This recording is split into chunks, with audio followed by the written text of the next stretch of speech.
right, greetings, ladies and gentlemen. Welcome to the Prevalent Evil Contagion podcast, the show where we discuss all things related to Resident Evil.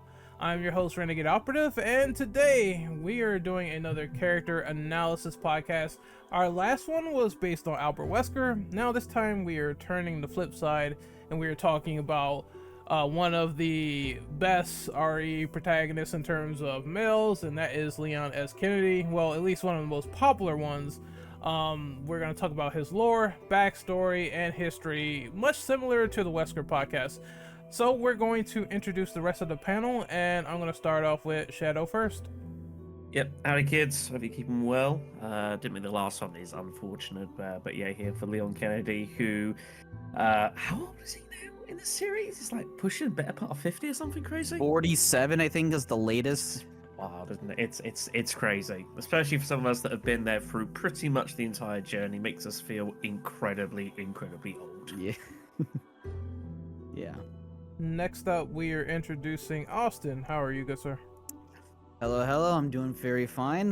Going to be talking about my favorite Resident Evil character of all time, so I'm pretty happy to be here.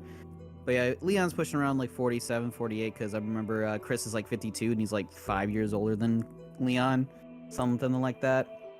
But yeah, I'm super excited, and glad to hear your guys' opinions and thoughts on the character as well.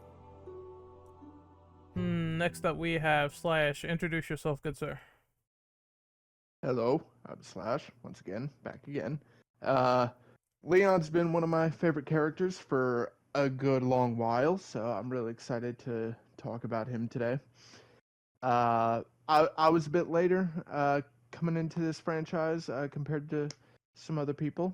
In fact, one of Leon's games was not even my first Resi game, it was Code Veronica. So I'm really excited to... But I grew to love Leon as I went on, so I'm really excited to kind of share more of my opinions on him now that a lot of the games are fresher in my mind as well after replaying them.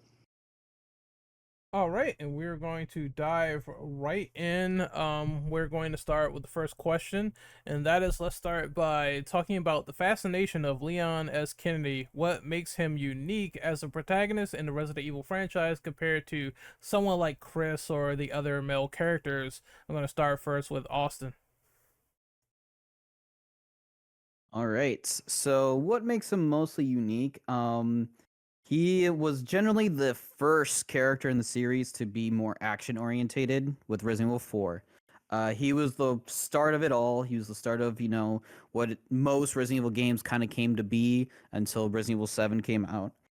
And what makes him mostly unique as a protagonist is that he is an agent. He's mostly like a lone wolf type character in most of the series he's been in, or most of the games he's been in. Whereas like somebody like Chris, he's been mostly like a team player. He's worked with an organization with the BSAA, and he's a bit of it more widely spread character. He's gone because of the BSAA's connections and resources, where Leon's more of like a specialized agent. He usually does more specific cases. He does a lot more, at least in like Resident Evil 6, he's been more of like on protective detail with the president and been a little bit more close to home, like home security type stuff.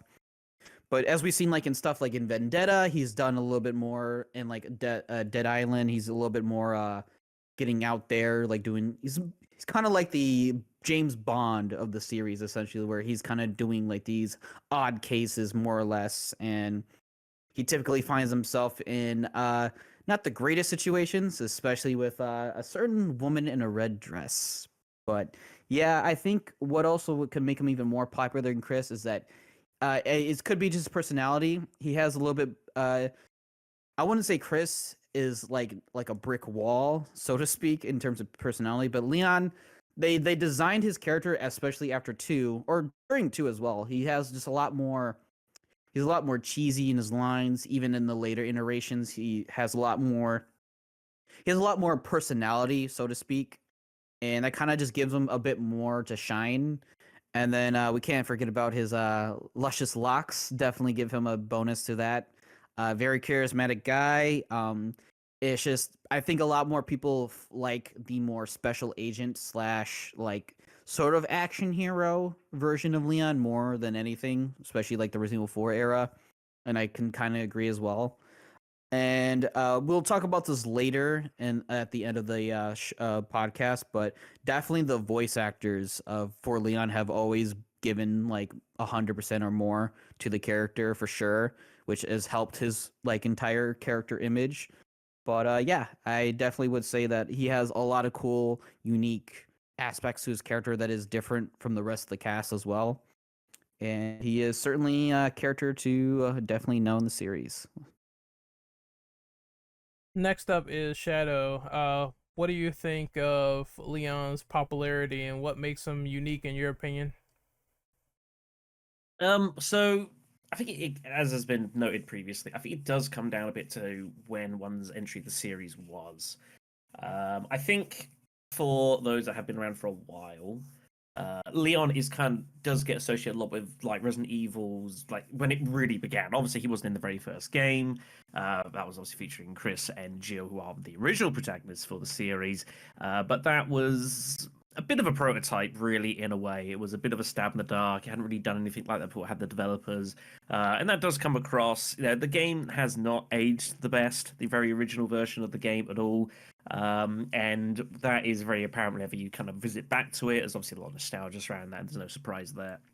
But Resident Evil 2, even though that it is still a game that's like 25 years old plus, which is ridiculous, still feels a lot more polished. It feels a lot more complete rather than taking place in this one isolated location. You're kind of sprawling across a city. And yeah, Leon was one of the two main characters for that.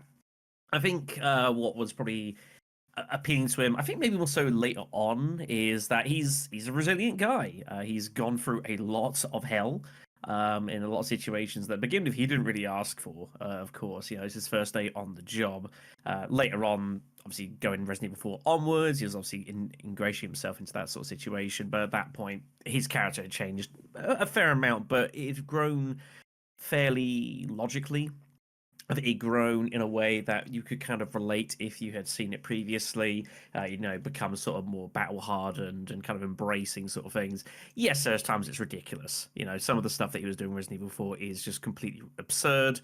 But there's nothing too wrong about that. People want a guy to root for, a guy that can kind of get the job done, someone that can handle himself, and someone that is able to kind of snark back at people. And I think that's probably the other reason as well, is he has got that sort of snarky personality about him, the kind of one-upmanship in a way. It's not out of any egotistical reason, it's just out of like, you're the bad guy, I know you're the bad guy, and you suck, and I'm going to make it apparently clear that you suck. And I think that's something that is naturally quite appealing. Like I've watched professional wrestling sort of thing, and there's a lot of likable traits there that can be very, very appealing. Then, if you sort of go along a bit further on down the line, obviously he then became a bit more broodier as the way everything's gone on over time has obviously weighed upon him a little bit, and I think that's been portrayed very well, especially with the voice actors. Obviously, Matt Mercer, impossible not to mention his name. Later taken on with Nick from 2019 onwards. He wants to say that was when Resident Evil 2 remake came out. I think 2019 sounds about right. And also did a very good job. But yeah, obviously Matt Mercer carried the how long was he voicing? It was like about, what, 15 years? At least that? I mean, that is an outrageous route, length of time to go for. So yeah, really, really impressive time. And I think there's a lot to like about him, definitely. And we'll get into more of it as we go. We got a long cast, but I'm sure we'll cover plenty more ground for him. All right, it is my turn. Pretty much I will go on the point of what's the fascination about him. So I think it's more or less not only the fact, because I mean in RE2 he was just like, normal, naive, first day on the job Leon, and then I think what drew people more to the character, as what everyone said, once you got to that point of RE4 when he started to do suplexes to people and all this cool stuff and all these like one-liners and stuff like that, I thought that probably gravitated people to the character a little bit more, because it kind of reminded me of like action movie hero machismo. John McClane is a good example from Die Hard, where it's just like he's a cornball, but he's in this situation where he's dealing with like all these terrorists and shit, and Leon's in this situation where he's dealing with all these creatures and stuff like that, and he's cracking jokes, and it's funny. I think a lot of people find solace and humor in very very desperate moments. And then I also believe that it's a case of, and I also make this comparison as well. They kind of gave him sort of the Dante snark. It's no surprise considering that they do use Dante's like sort of face, and it used to be Leon before they changed it to something else completely. So go figure. So I think that personality resonates with people a lot more. The stylish sort of personality, where it's like a little bit outgoing, a little bit fierce, still cracks jokes with RE4. And like Shadow said, later on in the franchise, they start to basically turn Leon into a brooding character. It's something they've done with Chris before. So I would say it's not something inherently different for what they try with the franchise, but it made sense because they started killing off his teammates. He started going through the motions, and they kind of flipped things on his head in Vendetta, where Chris was like the rational one, and Leon was like, I want another beer, please. I don't want to deal with this anymore. I believe that that complex layer, along with Ada Wong and the popularity of that, and with this character, is sort of blended all together, and people like this sort of fascinating story between the two, which is why people appreciate that character very much because he's attached to someone else. And I also think that another thing that just comes out with more popularity is simply because, there are people that really appreciate how Leon has evolved throughout the series, his characteristics, looks, and seeing him pop up in the series. So when you have those very prominent characters with a very cool personality, action hero, and stuff like that, there's going to be people that like that stuff. So that's the only reason I figure why he's a little bit more popular than Chris. I do get the arguments at times where people are like, Chris has done a lot more with bioterrorism, but at the same time, it's like they made Leon so you could be in a situation of anywhere. He's the president's arm. He could be all over the place just as much, and that's why he's like the lead of the movies. So I like both of these characters, but I do see why people say Leon has more personality, Chris is more serious, maybe he gets more done. But I think most of the characters in RE are iconic anyway. I'm just saying what stands out with him the most, and I do see it why people like him just as much. So we're gonna move on to Slash. What is your opinions on Leon as a character, and what do you think of his popularity so far? Can I skip this question for just a second? Sure, no problem. So I guess we could move on to question number two until he can answer that fine. But we're gonna move on to this. Leon is known for having complicated and unlucky streaks with women. How do you feel about that concept, along with his relationship with Ada Wong? And we will go with Austin first. Okay, so the big question of the day. Uh Women, am I right? No, Leon, he's always had this streak. In the animated movies, he's kind of always had that as well with what's her name from the Degeneration, Angela. Angela. Angela, there is some weird moments, mostly because of the dialogue and delivery was always weird in that movie when it came to Angela. It was kind of bizarre. In the so it's Degeneration and Damnation with Ada, and then in Vendetta, but not really much in Vendetta because it was like a serious take on the character, so it wasn't anything about that. But then you got like Dead Island, which he had a moment with Jill, which was kind of weird, but also kind of funny, but in line with the character. And it just goes to show that I think in a way he does it as a form of like stress relief, or like to like get his head still focused on the mission. Kind of like how some people react differently in terms of stress. And with Leon, he's kind of like a flirtatious kind of character. But his unlucky and complicated streaks, it mostly comes down to is that he just does this, but in reality we all know he has a lot of feelings for Ada. Ada is always constantly on his mind, especially when she shows up. And just context clues alone, we can surmise that at some point Leon and Ada did the deed. At some point, just from context clues from the animated movies, from just lines of dialogue, and et cetera, that it has happened. I know some people like to think that it did not happen because of just to keep the purity of characters, essentially. But I just think the concept with his relationship with Ada, it just goes to show that he acts way different with Ada than with compared to like any other female type character. Like he brushes off like Ashley's advances in both the original and the remake of 4, by just kind of just being like, yeah, whatever, like you do you, essentially. And more or less, it just seems like his character kind of revolves, like his personality revolves kind of around Ada in the terms of how his quirky self comes out, to where he tries to act serious around Ada, but then like lets himself kind of just relax with her. Essentially, he does feel like a sense of like, I need to keep my eye on her because she can literally turn on me or like do something that it's gonna cause something messed up gonna happen. And that's why it's like he's always in this like tensive state with Ada. That's kind of like this back and forth of like cat and mouse. And there's a lot of like similes and like imagery with their characters and how they interact. But more or less, it just comes down to that Leon is kind of a mess. Like it's kind of a mess when it comes to just women in general. It just mostly comes down to the fact that Ada's the only girl / woman that he's been really into. Everyone else is just kind of like a flirtatious thing, and that's mostly it. But yeah, if they're gonna continue more with Leon, I would like to see a little bit more different interactions with Ada than normal. But that's just my like thoughts and initial like opinions on that matter.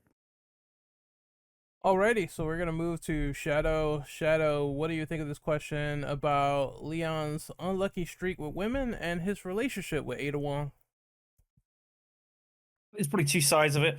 I think that there is kind of the more sort of playful nature of it. It's a funky sort of character trait in a way. It's something that you can kind of look and sort of you can recognize with him. You know, again the strong, resilient. Never fails in spite of any sort of crisis thrown at him. But when it comes to anything the opposite gender, it just never seems to quite work out. And it's a bit tongue in cheek, I suppose, at the very least. But I mean, I guess the argument is as well that maybe it is maybe more cynically an attempt to kind of like again another trait that some people could maybe kind of in their headspace try and kind of relate to a little bit. I mean, the thing is as well, you think about it, like again, they first ran into each other in 1998. The fact that they continue to keep doing so is, I mean, let's be honest, it's completely absurd given the scope of the world, but I guess we'll put that to the side. I think it's an interesting trait. It gives him it's always there's that bit of nostalgia about it as well because people say, oh yeah, they did the thing back then, sort of thing. And that's always nice. Resident Evil is a series that is rather prone to nostalgia and rather preying on it at times, because it's got a long history. Why wouldn't you do that? But yeah, I think it's just it's a way for him to also kind of have the counterpoint. He's obviously fairly honest, fairly open, and of course Ada is inherently the opposite of that because of the nature of what she does. So there's character developments where there's counterpoints, kind of bring out the sort of more stark characteristics between the two. And yeah, it's a nice touch, of course, that it's been going on for as long as it has done. And you think that maybe one day they might actually finally find a way to not be at odds, but they just constantly seem to be on against each other. All right, it's my turn. What do I think of this? It's so, as they always say, these two are dealing with what is the complicated relationship between Leon and Ada. They meet in Raccoon City. Now, I too have to just make some fun of the story because at certain times it is a bit ridiculous in the original at least, where Leon sees her and then they talk, and then on the train car in this moment of crisis she tells him that she likes him and he falls in love with her, and it literally is like you just met like 5 minutes. So I don't understand. I do like the reinterpretation of the remake where it takes time, they build it up a little bit, and then you see these two have this connection, this flame, but they are on opposite ends. Ada Wong is obviously a researcher, or a spy for certain corporations that want their hands on a virus.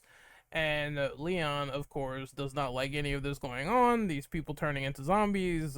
Obviously, one scene in particular is when they see Kendo's daughter, and that's one byproduct of what's going on. People's family suffering in the midst of this viral outbreak, and he wants to be valorous, protect them, and say, I don't want this to happen to anyone else. So you could tell from there they're gonna have some sort of odds. They're gonna hit their heads like bulls, and that sort of happens at the end when Ada like turns on him. I do think it's an interesting dynamic. I also agree with people that yes, the cat and mouse thing is something that I need some sort of resolution with it. I need some sort of conclusion with it. I think it's good, but I do want to see where is it going to go when it reaches a finality between these two and they actually admit their feelings to each other. But I mean, we already see glimpses. There's already lust. So I do like these two characters when they do interact with each other. As for women being part of the problem with Leon, it is a thing of where it is like he tries to keep his composure, tries to keep his cool, but they complicate things, whether they go and they almost get themselves killed, or I think the perfect example is Helena, where this situation with her and her sister, Leon gets roped into it. He doesn't want to be there in the beginning. He doesn't know what the hell is going on, and he's being led astray by this promise. And because he's so like protective of people and he wants to get to the bottom of things, he goes anyway into this journey where it starts to twist and turn into, hey, the leader of the NSA is now the corrupt person behind this, and you just shot the president, so good luck, you're in a jar of shit. It's fascinating. It makes situations for him, but I do wish that that wasn't the only sort of conclusion to get him into certain scenarios. Granted, it does present these cool female characters, which you normally probably wouldn't see in like certain scenarios like Chris or whatever, because he's always with the macho BSA, whereas Leon is like different. It's like James Bond comparisons like Austin said, so it sort of makes sense that they're setting that up in that way because he is an agent. Although, that being said, does it enhance his characterization or not? I think it does in certain ways, and I think it also makes situations ridiculous as well, because again, you're seeing this guy go around with Helena and asking questions and not getting answers. So I hope that they do make situations like that more stern in later Resident Evil titles. But I think it's fine overall for what it is, and I do like the dynamic. I just hope that it comes to better resolutions, in my opinion. Next up is Slash. Can you answer this question, or you're still distracted? No, I did post my reasoning for the last question. Okay. Relatively, what y'all said was what I was gonna say, but with this one, I feel like the whole thing on like with Leon's trouble with women in the franchise, like it started off very obvious of like, the whole beat rookie cop storyline. I felt like that was because let's be honest here, Resident Evil was always kind of a love letter to cheese. It was always going to be like that, really. So that was just a byproduct of it. But I felt like as the series kept going on, to me personally, it just became another oh, here we go again. By Resident Evil 6, I was about tired of it. Even during my recent playthroughs of Resident Evil 6, I was literally head in my hands every time one of these kinds of women situations would come up. But it's just a matter of the fact that Capcom, I feel like, does not know how to write those stories anymore. Those kinds of like subplots, because Jake's campaign has it a lot in Resident Evil 6. So it's not like Leon is the only one who's really exclusive to all this. I wanted to chime in really quickly because I do find that ironic. Capcom is the one that typically likes to say they do not like to focus on romance, so that might have some conclusion as to where that's coming from, where it's like, oh yeah, they wrote it this way and it's not really that good. So that's kind of why Yeah, Capcom has said that. yeah. And it's like Capcom has admittedly gotten a little better as of late, with characters like Mia being very flawed, but very, understanding at least in some areas. Other areas, no. And even their writings of the newer version of Claire were really good. I felt like, and even her like dynamic with Leon in that situation, I felt like was a lot more fleshed out than the dynamic between Leon and Ada, which I realized I haven't even answered the Ada part of this question yet. But Ada, to me, in the franchise, has always kind of felt like, yeah, it's a love interest, but it's one of those like, I don't know, Mr. and Mrs. Smith type of love kind of things. I don't know if that makes a lot of sense to anyone here. Oh no, I get it Um, because I actually did watch that movie. It does make sense. I don't know about. Well, she does kind of point a gun at him, so I guess you could kind of say, yeah, there's the killing they're part. trying to kill each other. They're Yeah, trying to kill each other. the killing part was right there almost, but yeah. Yeah, but I felt like Ada's like feelings for Leon have always kind of been pushed to the side, with very few hints of them coming to fruition, like in the Resi 2 remake when she lowers the gun because Leon calls her bluff and knows that she can't shoot him because obviously some feelings have developed, obviously with the kiss and everything in the tram car. Even in the original Resident Evil 2, there were always those emotions there. Resident Evil 4, to be honest, I noticed it more with the remake when like Ada was more like caring about Leon in the remake of 4. Like obviously she points a gun at his head, but I felt like just her conscience, the added scene of the helicopter, which I don't even. It has been so long since I played the original 4. Um, at least uh, Separate Ways. So I don't even know if the helicopter scene was in the original Separate Ways. I But I know that know the hell. the text is different for that. She literally says Leon could come with her anytime, but he doesn't, which I don't know if that came off as a joke, but that kind of is how the scene went down. Yeah. But in the remake, she's actively like showing regret for it, and so much so she completely betrays her mission to Wesker, which I felt like was a better added character dynamic for Ada and Leon. But then, of course, by the time of 6 rolling around, it literally became a, oh god, here we go. Um, and I felt like the inclusion of Ada, the original intent of including Ada in Village, does make me wonder if Leon was supposed to be in the Chris spot. Because, as we all know, as I was just texting in our chat recently, the whole Chris idea doesn't really work out well in Village. It doesn't work out well. Almost like a check mark to be, something to be checked off a list. So, I don't know. Will we ever see Leon and Ada again? I don't know. I can't trust any of the new leaks of Resident Evil 9 saying Leon is the character. I won't get my hopes up on this whole dynamic being, finished until we get confirmation.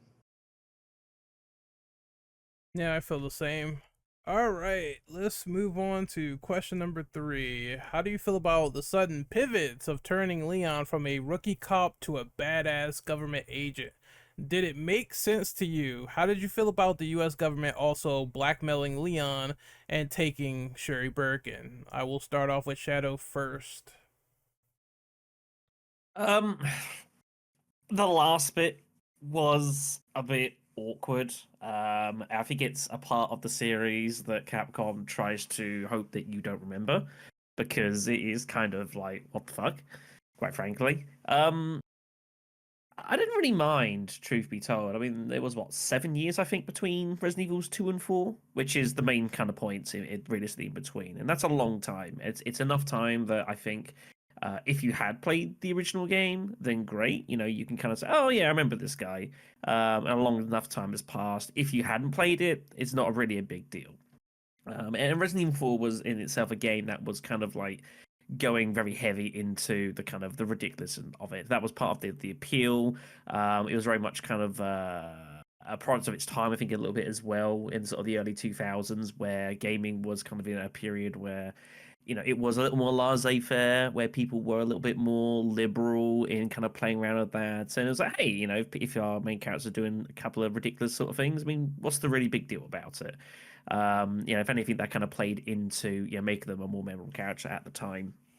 So while there was young me, a couple of times I was like, man, this changed quite significantly. Like, I understood what the point of it was. It was basically a relaunch, not just of the character, which it was, but the relaunch of the character was embodiment of the fact it was also a relaunch of the series, realistically, and trying to take it away from, you know, what it had become, and had been for, you know, reasonably successful, but was starting to kind of peter out in the early 2000s to, you know, this brand new world, you know, the new engine, new viewpoint, and just an entire different way of playing video games. And obviously, when Resident Evil 4 first came out, there was a little bit of derision at it to begin with, and it's since become one of the most pivotal games in its genre's history. And you'd have to take your shoes and socks off the amount of games that have just like tried to replicate that over the course of time. Some to some success, some that hasn't. Anyways, getting slightly off the track here. Anyways, yeah, I didn't hate it. I think it was fine. I can understand if people thought maybe it was a little bit more jarring, you know, more sort of, you know, people that played the RE2 very recently are like, man, this is a completely different feel. But I didn't have any huge issues with it, truth be told. Just, yeah, forget about the whole government blackmailing thing, because, you know, Capcom would rather that you forgot. Austin, it is your turn. What do you think of Leon S. Kennedy becoming from rookie cop to badass government agent? And what do you think of the blackmailing of Sherry Birkin, making Leon be forced to work for the government? So I think the whole like turning point between the sudden pivot from Leon turning to rookie cop to a government agent, it is done over years of training, and as we've seen from the Dark Side Chronicles, we actually get to experience one of his first, not really his first days, but one of his first major missions as being a government agent in the Javier case with Jack Krauser, and which is honestly the best part of that game of the Dark Side Chronicles is definitely the Operation Javier. It gives us a lot more deeper meaning to their connection and their relationship, at least in the original timeline, quote unquote.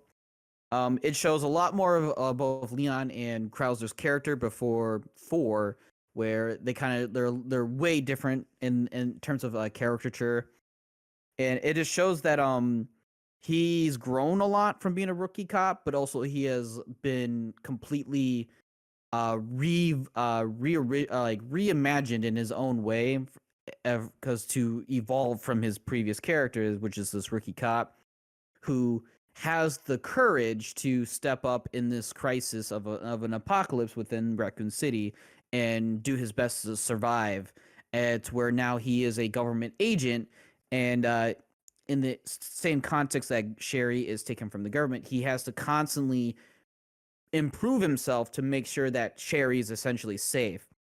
So in a way, it acts as a driving force for his character to put in 120% into his missions and his effort into, you know, saving the president's daughter and making sure that their threats against Sherry essentially doesn't come to fruition.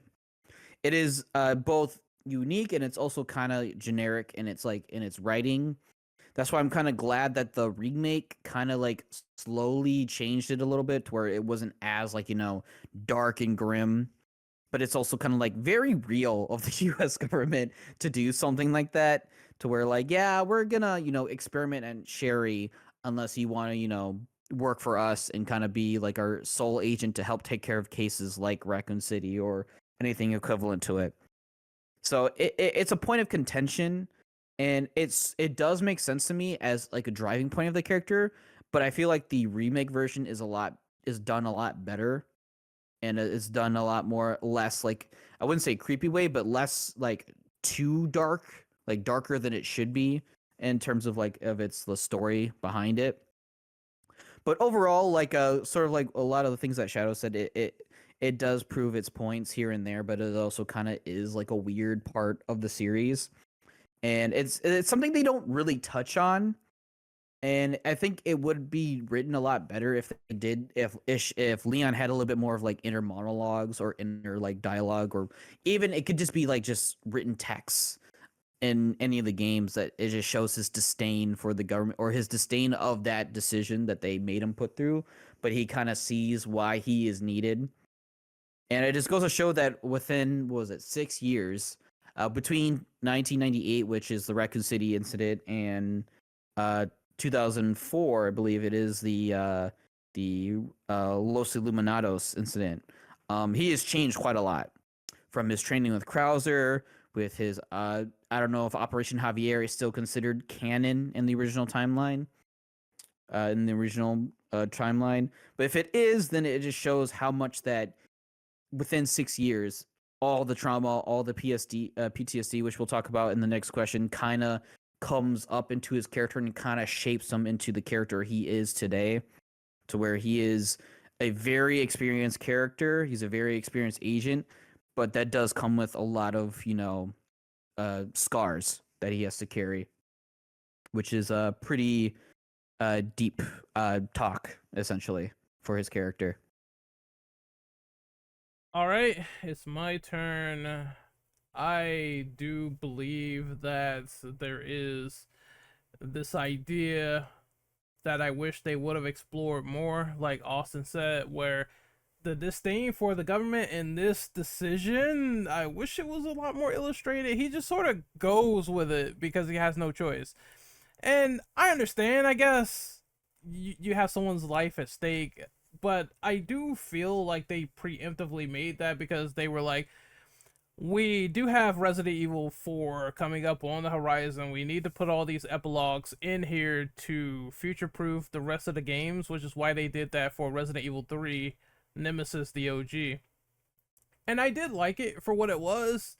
At the same time, I kind of am thinking to myself, oh, well, this is here, and Claire got away. They never captured her, and then we have Leon here, and he's being forced to work for the government, and then it's like he sort of makes bonds with one of the presidents, and I just wish in RE6 that came up as a topic of discussion as opposed to him just defending the idea that there should not be any leak of Raccoon City whatsoever, which I understood, I agree with, but he should also be, debating with the president by then because Sherry Birkin's already out, and it's like, well, I worked for you guys for like 15 years.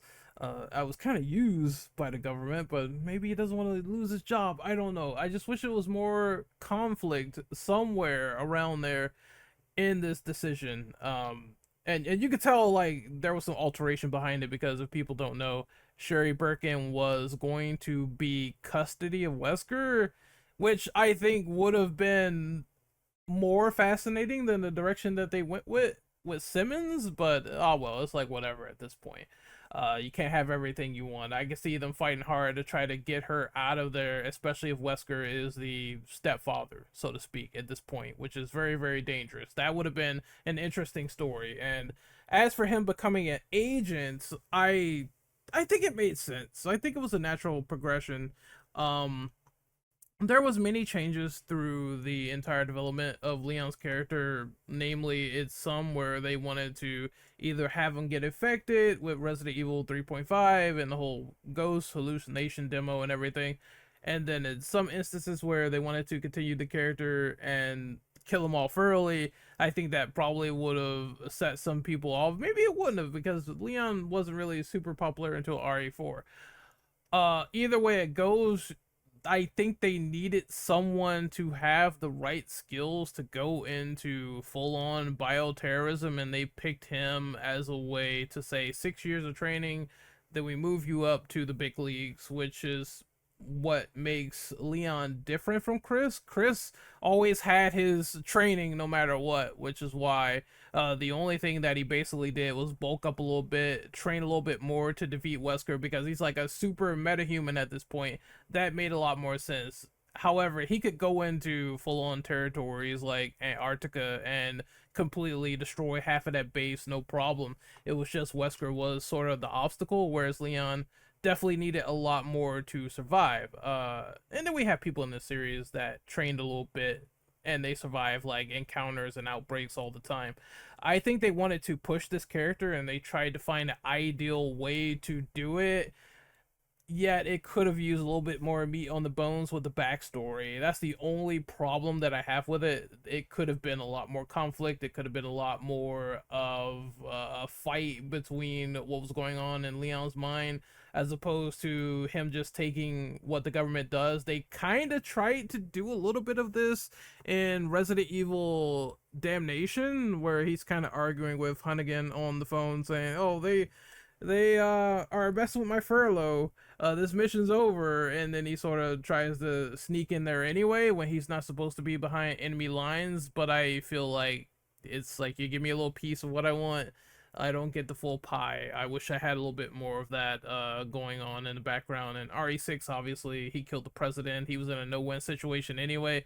You kind of just think Simmons is the full scumbag. So there's not a lot of internal conflict there with him and his sort of commanding officers. It's just a few of them. And I guess if you look at RE4, they tried to fill in the blanks with Krauser, which I thought was very good with the remake, with how he's the rookie and Krauser's like his superior, and they work with that a little bit more. So I would like to see stuff like that in the future going forward, like commanding officers of Leon that might be a little bit corrupt in a sense. But overall, I thought it was needed for his progression to become more of a fighter that is capable, like he says in Degeneration. And overall, I liked it. I do like it. Next, we have Slash. What do you think of Leon pivoting from rookie cop to government agent? Well, I think that the pivot was obviously kind of where I felt like the series was gonna head towards, anyways. Three already kind of took a very action heavy approach with a lot of the set pieces in that game. At least that's what I thought about it. Because some of the set pieces in that game were very, very inspired by like Terminator and a lot of '80s RoboCop a little bit. That not sure if anybody else gets RoboCop vibes sometimes from Nemesis or at least Ed 209. Yeah, he was all. It just seemed like Stalker Enemy, RoboCop, Terminator, and they just tried to blend it all together. Yeah, and Code Veronica really didn't help that thought process either because Code Veronica had the admittedly very badass Chris and Wesker fight, which was a straight up fist fight. Like, let's be honest, a horror game with a fist fight at that point, you can relatively easily switch it up into an action franchise after that. But I felt like switching Leon to a government agent was, I don't know, it always felt like that was where the franchise was gonna head, especially after like the events of Resident Evil 2. There's not much that you can say or give another beat cop a job after that, after like most cops are gonna look on that as a resume and be like, wait, you were in Raccoon City and you couldn't even save one person? Yeah, we're not gonna hire you back. Like, we're not gonna hire you to another station. But at the same time, I felt like the inclusion of like the kidnapping of Sherry, I don't know, it kind of felt a little tasteless at times. At least that's how it came across to me, because I mean, you're essentially having like the government kidnap someone's daughter and forcing them to work for you, or else you're gonna or else you're gonna experiment on that person's daughter. Because like, let's not even beat around the bush here. At that point, Leon was considered the father of Sherry, at least in her eyes. That was her technical dad, technical adoptive father. But and I don't remember who said it here, but by the time of RE6, I felt like everything should have been negotiated by then. And I felt like having Leon and Sherry as partners would have worked a lot better than Leon and Helena. Because it felt like with RE6, they just kind of pushed a lot of characters together just to create conflict. They wrote certain characters to have differing personalities and said, look, see how good our writing is? And it's like, no, you just wrote it that way. Like, you conveniently wrote it like this through all three campaigns. So, but I will say that the pivot worked for me personally because I love badass Leon. Just cracky one-liners, snarky attitude, and just overall just carefree. It sort of reminds me of kind of like going nerdy here, a bit like Spider-Man, like a superhero who is just so overpowered, but is cracking quips just to relieve tension for himself. So maybe they got a little bit of writing inspired by that. I wouldn't be surprised. It's Capcom; they get inspired by everything at this point. But it and in the remakes, like all of that is just from the originals. In the remakes, I felt it was even better handled because it Leon just naturally progressed into that badass hero by the end of the Resident Evil 2 remake, finally standing up for himself, no longer being that naive, essentially child, you know. And it all culminated to its logical extreme in RE4's remake. So just it, it's all going to depend on how like the thing is written, because you can have something great on paper and just execute it horribly, horrifically. Jake Mueller. I also think for the Sherry point, they wanted to put a little bit more cohesion in the fact of showing how the government really sucks, because if I remember, they were having conversations with Birkin about the G virus and Umbrella found out, right? I think it was Wesker. I just That's my theory on it. I just know they were involved in some fashion, and basically it was just trying to show how the government is really not innocent, the innocent people involved in this, and considering the fact that they bomb a guy's wedding, which is what Leon says, or you're bombing people's weddings now. What the fuck is going on? It's one of those things where it's just like I wish it was a lot more pushback, because it kind of shows that the U.S. government in this franchise are kind of scumbags themselves as well. But Shadow, you were saying something? You want to say something?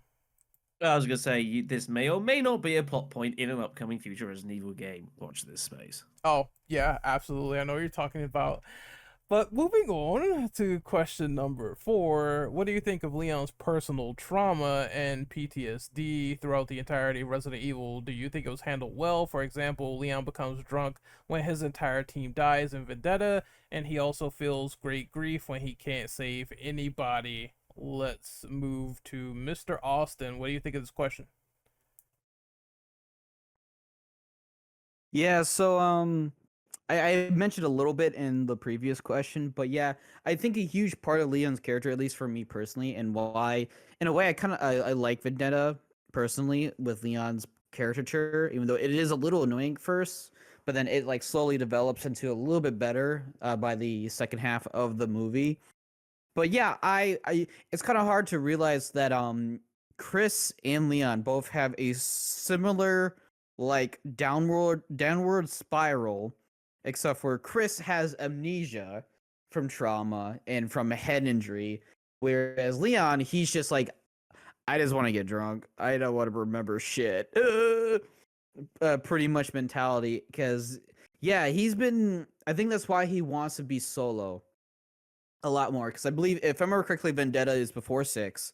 So it's he's more or less been trying to be more of a team player. He like I think he gets his own squad. I think the deep lore behind it all. He finally gets his own squad, but on missions he just keeps losing people, and he's always like the last survivor. So he has survivor's guilt. He begins to develop survivor's guilt, whereas it's just on top of his already pre-existing survivor's guilt from Raccoon City and his just not being able to save anybody. And that's like always been like his curse. Like the curse of Leon is that anybody he gets close to, he fears will like die. That's why in a way with Ada, he kind of sort of keeps her at arm's length, but also like really cares for her in most critical moments, as in like in Resident Evil 6 when she almost dies by Simmons. But him becoming like so stricken with grief and stuff like that is very real. Like he's been doing this for so long. Like eventually his mentality is going to like just completely shatter. And I'm glad they taught like they showed a bit of that in Vendetta. It wasn't the best example, at least at the very beginning of Vendetta, but it does like show his contempt slash his resolve as a character in this world is way better than most people would care to admit. This dude is depressed, and he's probably been depressed for decades. He's probably been struggling with a lot of mental health issues for many years, ever since he was a teenager, ever since he was 18. Like you gotta imagine, like he's probably thought about killing himself. Let's be real here. He's thought about ending it all because of just everything going on. But probably what keeps him going is the fact that he is the only one who's able to do most of the stuff that he can do to save people or save the world, essentially, with any bioterrorism or any like Los Illuminados cult groups. And that is shown throughout most of the games, during and after 4 in any media as well. And it just shows that his personal trauma is also his shield. It kind of gives him the not really the excuse, but the resolve essentially to keep pressing on. Like he doesn't want another Raccoon City. That's why when Resident Evil 6 happens, he talks a lot about Raccoon City. He talks a lot about like, oh, it's happening again. And he starts using that as like a contempt of his guilt and of his trauma, that he keeps referring the same thing, like, oh, it's just like Raccoon City again, which it just shows how haunted he is. He is the most haunted character in the series, it seems like. Um, Chris, in a way, is like on a similar level, but I think Leon is a more he feels more personable about it. And like in Resident Evil 6, he lost 100 something thousand people, or I think Chris says that or Chris says something, but then Leon states that he lost like 100,000 people and the U.S. president. Like he's lost a lot in most of his journey as a agent for the U.S. government and as a police officer back in Raccoon City. So there is a lot of contempt and a lot of detailed lore between his mentality throughout the games, that you can easily find that this dude is struggling. And with the leaked rumors of the next Resident Evil game focusing on Leon, I would love to see more of that side of him come out. I talked this in past questions, but I would love to see more of that caricature of Leon come more into fruition. It just makes him a better character. It gives him essentially a flaw that becomes his strength and at the same time. So I'm pretty down for more of that in his character in other various medias, like if it's a movie, side game, etc. I would love to see more of that personally. Shadow, it is your turn. What do you think of Leon's PTSD and how it was handled throughout the entire series? I don't have a whole lot really else to add. I never personally cared all that much about this plotline for Leon. Like, I get it. Like, the guy has gone through a lot, and that weighs upon you, and like he's got his demons, and I get that. But it felt I don't know, like it never really hit me particularly. It felt like, oh, well, he's in his 40s, it's midlife crisis time. And given that Chris had also gone through something at the same sort of time as well, it's like, it was never a huge deal for me. But yeah, largely what Austin said here, truth be told, like, there's reasons for it. If you want to kind of delve into that rabbit hole, you're more than welcome to do so. But I was like, I don't think it never really appealed to me particularly as a plot line. Again, these guys can't just be heroes all day. Like, you need to be shown that they are still people. And people have feelings, have emotions, and they have periods where things aren't so good. And I totally get that. But yeah, for me, it's like, it was not something that I hugely ever kind of like hugely appealed to me as a part of a overall, how it was. So I don't have a whole lot else truthfully to add here, being honest. All right, I guess I can go next. I'm not gonna be too long on this one. I feel like it's a couple of things, namely, to keep it simplistic.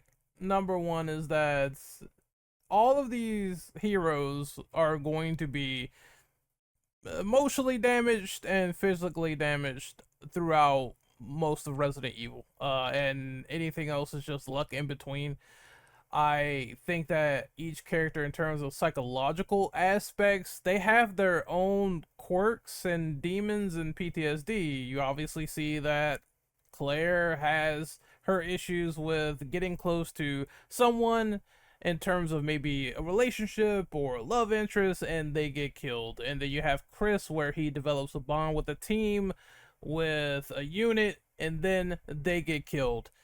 Then there's Leon, which is a mixture of a lot of things, not only losing Ada, but losing either various men that he did in Washington, D.C., and becoming a drunk and not being able to protect people, and they get killed.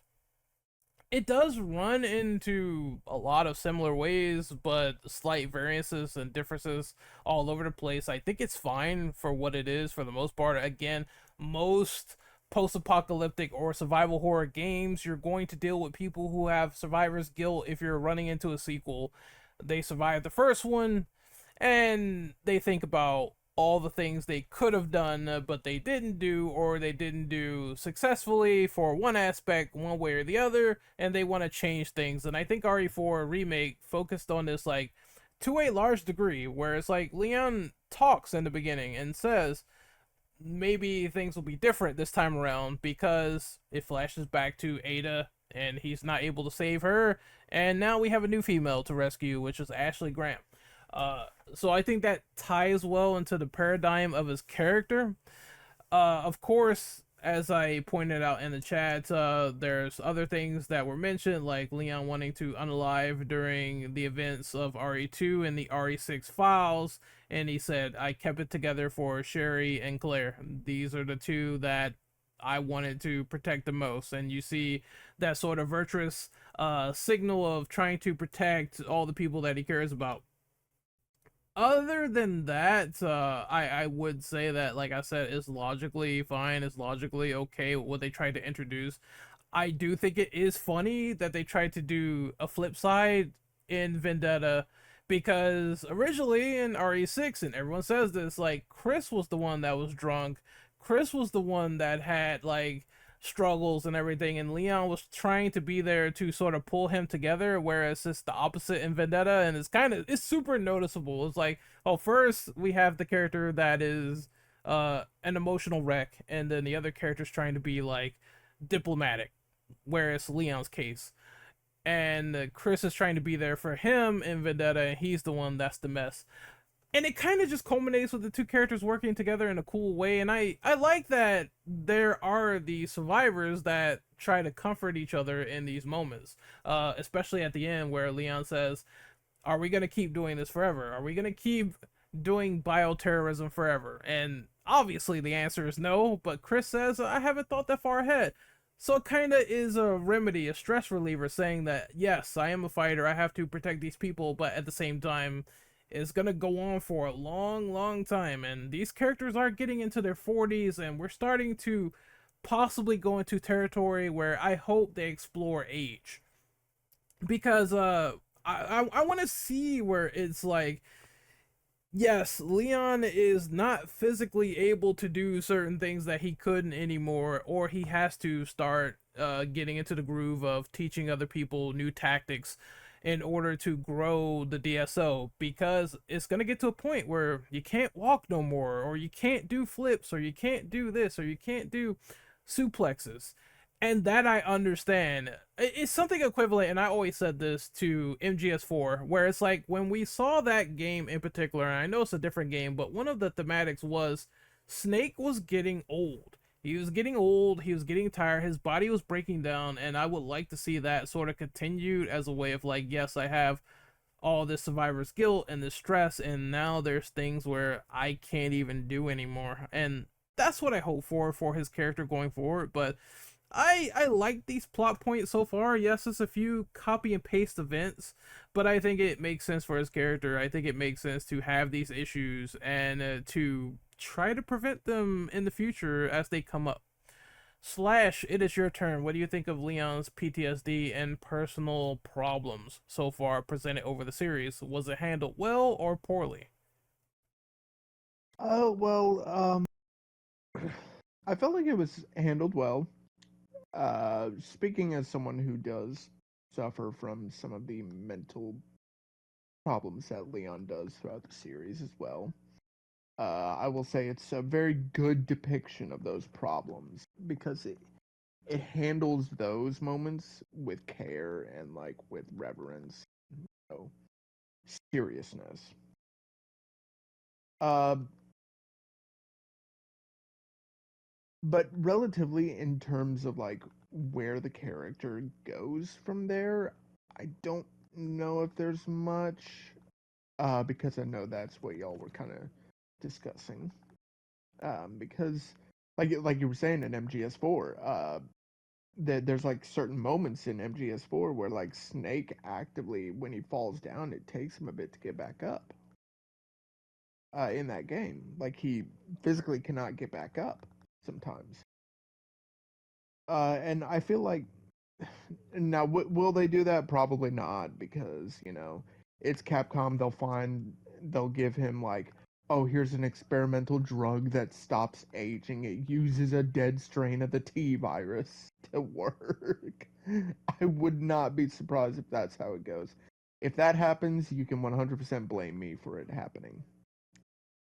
But I feel like Leon as a whole is just the next step of his character arc would be death for me. Honest to God.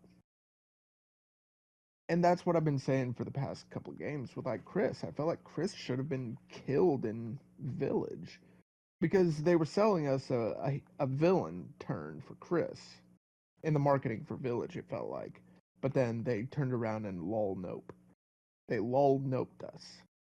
And it just kind of felt cheap, but I'm hoping that for Chris they give us, or for Leon, I'm sorry, not for Chris. I'm hoping for Leon we get like a final moment with him to send him off into the sunset, because this franchise needs to start creating new characters. And with Leon's troubles and with all his character arcs that he's already gone through, there's only so many more that you can go through until you just kill him. And I feel like we've already hit that dead zone because they've already started reusing other character arcs for Leon. For example, Chris's character arc in 6. They reused it for Vendetta minus the amnesia. But and this was well after. This was what? Vendetta came out 2017, right after 7, correct? I think so, yeah. Yeah, Somewhere so around there. this was 5 years after the release of 6. If they were going to for the for one of the final Leon like pieces of media we got for a while, was that, then to be honest, it wouldn't have even been worth it for me, because again, you're just reading character arcs. I never watched Death Island, I will say, because I purely had no interest in watching it, but so I don't know what kind of character arc they kind of gave him. I don't know if it followed up on his trauma and maybe combined his and Jill's potentially, because I know Death Island takes place after 5, but she somehow looks like she did in 1998, but we don't talk about that because continuity doesn't fucking matter in Resident Evil. Do you want me to But answer this question or no? after the podcast, we don't want to get too off track. All right, fair enough. But no, again, like Leon, I love him to death, and his mental health problems. Like seeing him overcome his own demons have inspired me to overcome my own personal demons. So it's a very inspiring story for like people who want to play the action-oriented Resident Evil games. But I feel like they will have to start creating new stories for him outside of these trauma stories. All right, we're gonna move on to the next question, which is question number 5. How do you feel about the Resident Evil remakes and how they develop Leon's character, even changing elements of his story, like Marvin telling him to stay home versus being drunk in the original and making a mistake coming to the RPD? First, we'll go with Shadow. What do you think of this? It was a little weird at first, I guess. I get it. Like, you might as well kind of reinvent it. And I think it kind of like softened his image a little bit because everyone had known him. You got to remember back in 1996, 1997, that, you know, when Leon first came on, it was like the first time anyone had known about him. And they didn't know at the time of making that game that he would go on, obviously, Resident Evil 4, become a government agent, and then do all this crazy stuff. Now in 2019, everyone already knows that the box has already been made and that's all been written out. So when you then return back to that original point, you can't make people not remember that. So instead of kind of having this original creation that then spawns off into whatever it does, you've now already got that, and then you have to say, oh, well, this is what it was like at the start. And then you end up kind of inevitably kind of developing it that in a way that's more counterpointy to what you have now because it needs to be more standout. So I think they kind of made him very very kind of like softened his image a lot, made him perhaps maybe a touch naive a little bit.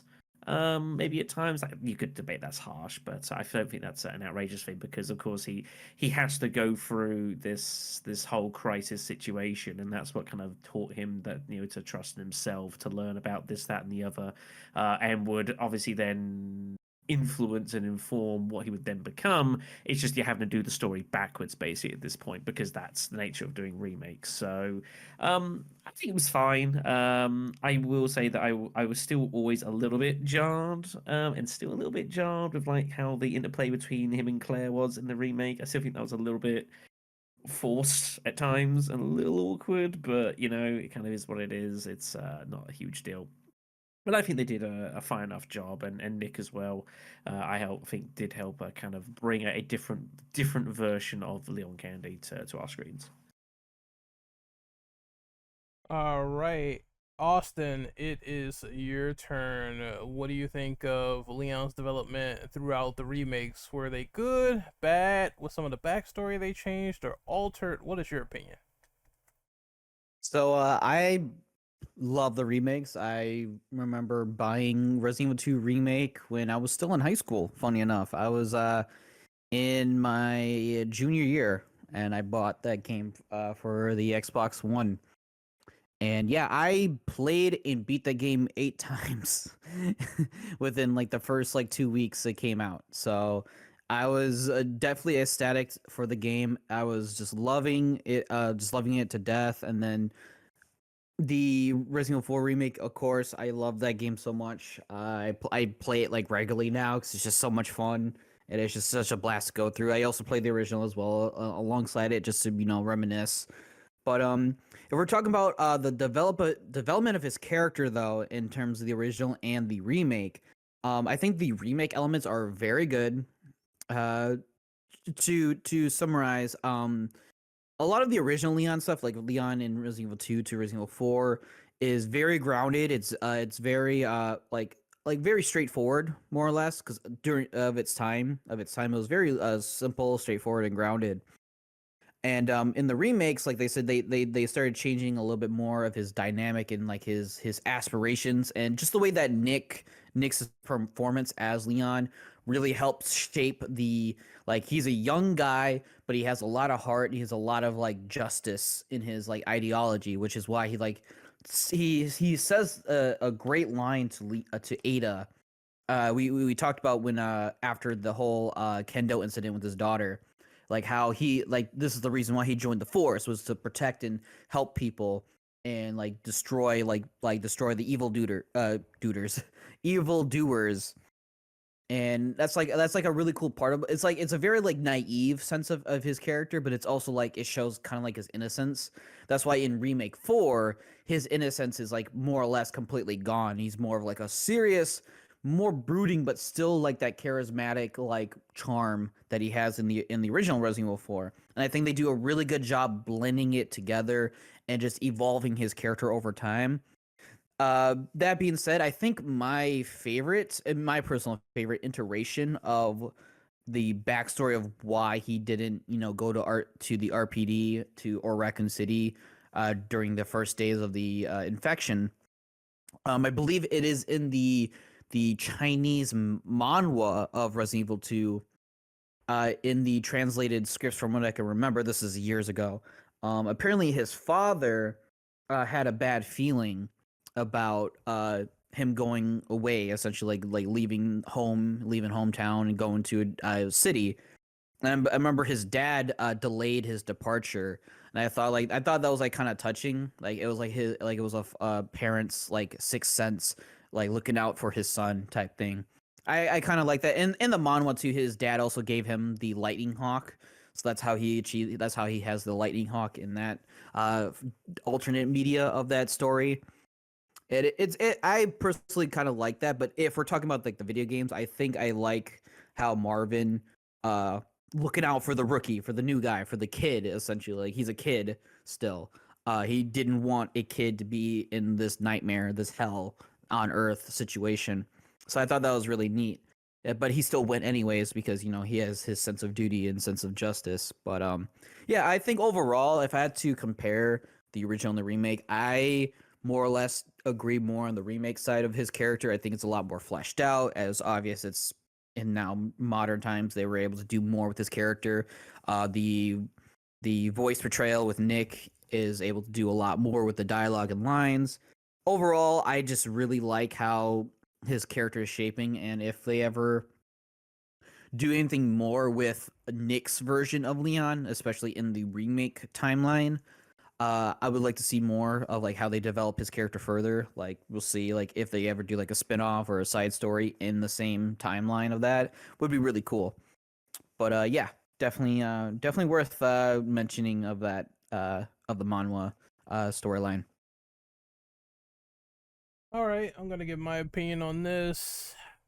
For them fleshing out backstory and changing backstory, now, from what I remember and what was causing people to go a little bit ape shit about this was the fact that they were changing some of the backstories. I believe for Claire, she goes into the city a little bit more armed versus the original, where she goes in without a care in the world. I see why they changed that. And then for Leon's sake, he was drunk at a party and he broke up with his girlfriend or something. Therefore, that's why he was late going into the city. It was like more of a mistake versus Marvin telling him, "Don't come in, please, whatever you may do," and Leon going anyway, along with him keeping tabs on what was going on with the Arklay murders. In my personal opinion, I prefer the remakes more simply because, look, it doesn't matter what someone thinks about the original story. If you do love it, that's fine. If you love the original backstories, that's fine. I'm not going to take that away from you. However, that being said, look, if there is people getting eaten in my local area and it's on the news or it's in the newspapers, or if there's dogs eating people in the woods and they're warning people to stay away, I am going to find out through some type of media, and I'm not going up to those woods, or I'm gonna be more like cautious if I see something like that in the newspaper. It is common human sense to say if something local is going down and flesh is getting eaten and you need to stay away from this area, then I'm going to be informed no matter what. Now, you could talk about his decision to come in to work,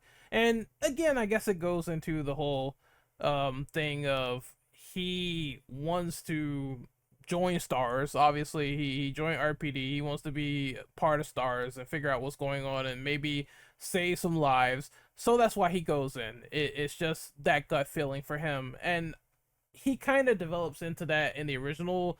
It takes a little bit more time, but I prefer the way it is because it's setting up the benchmark of the character.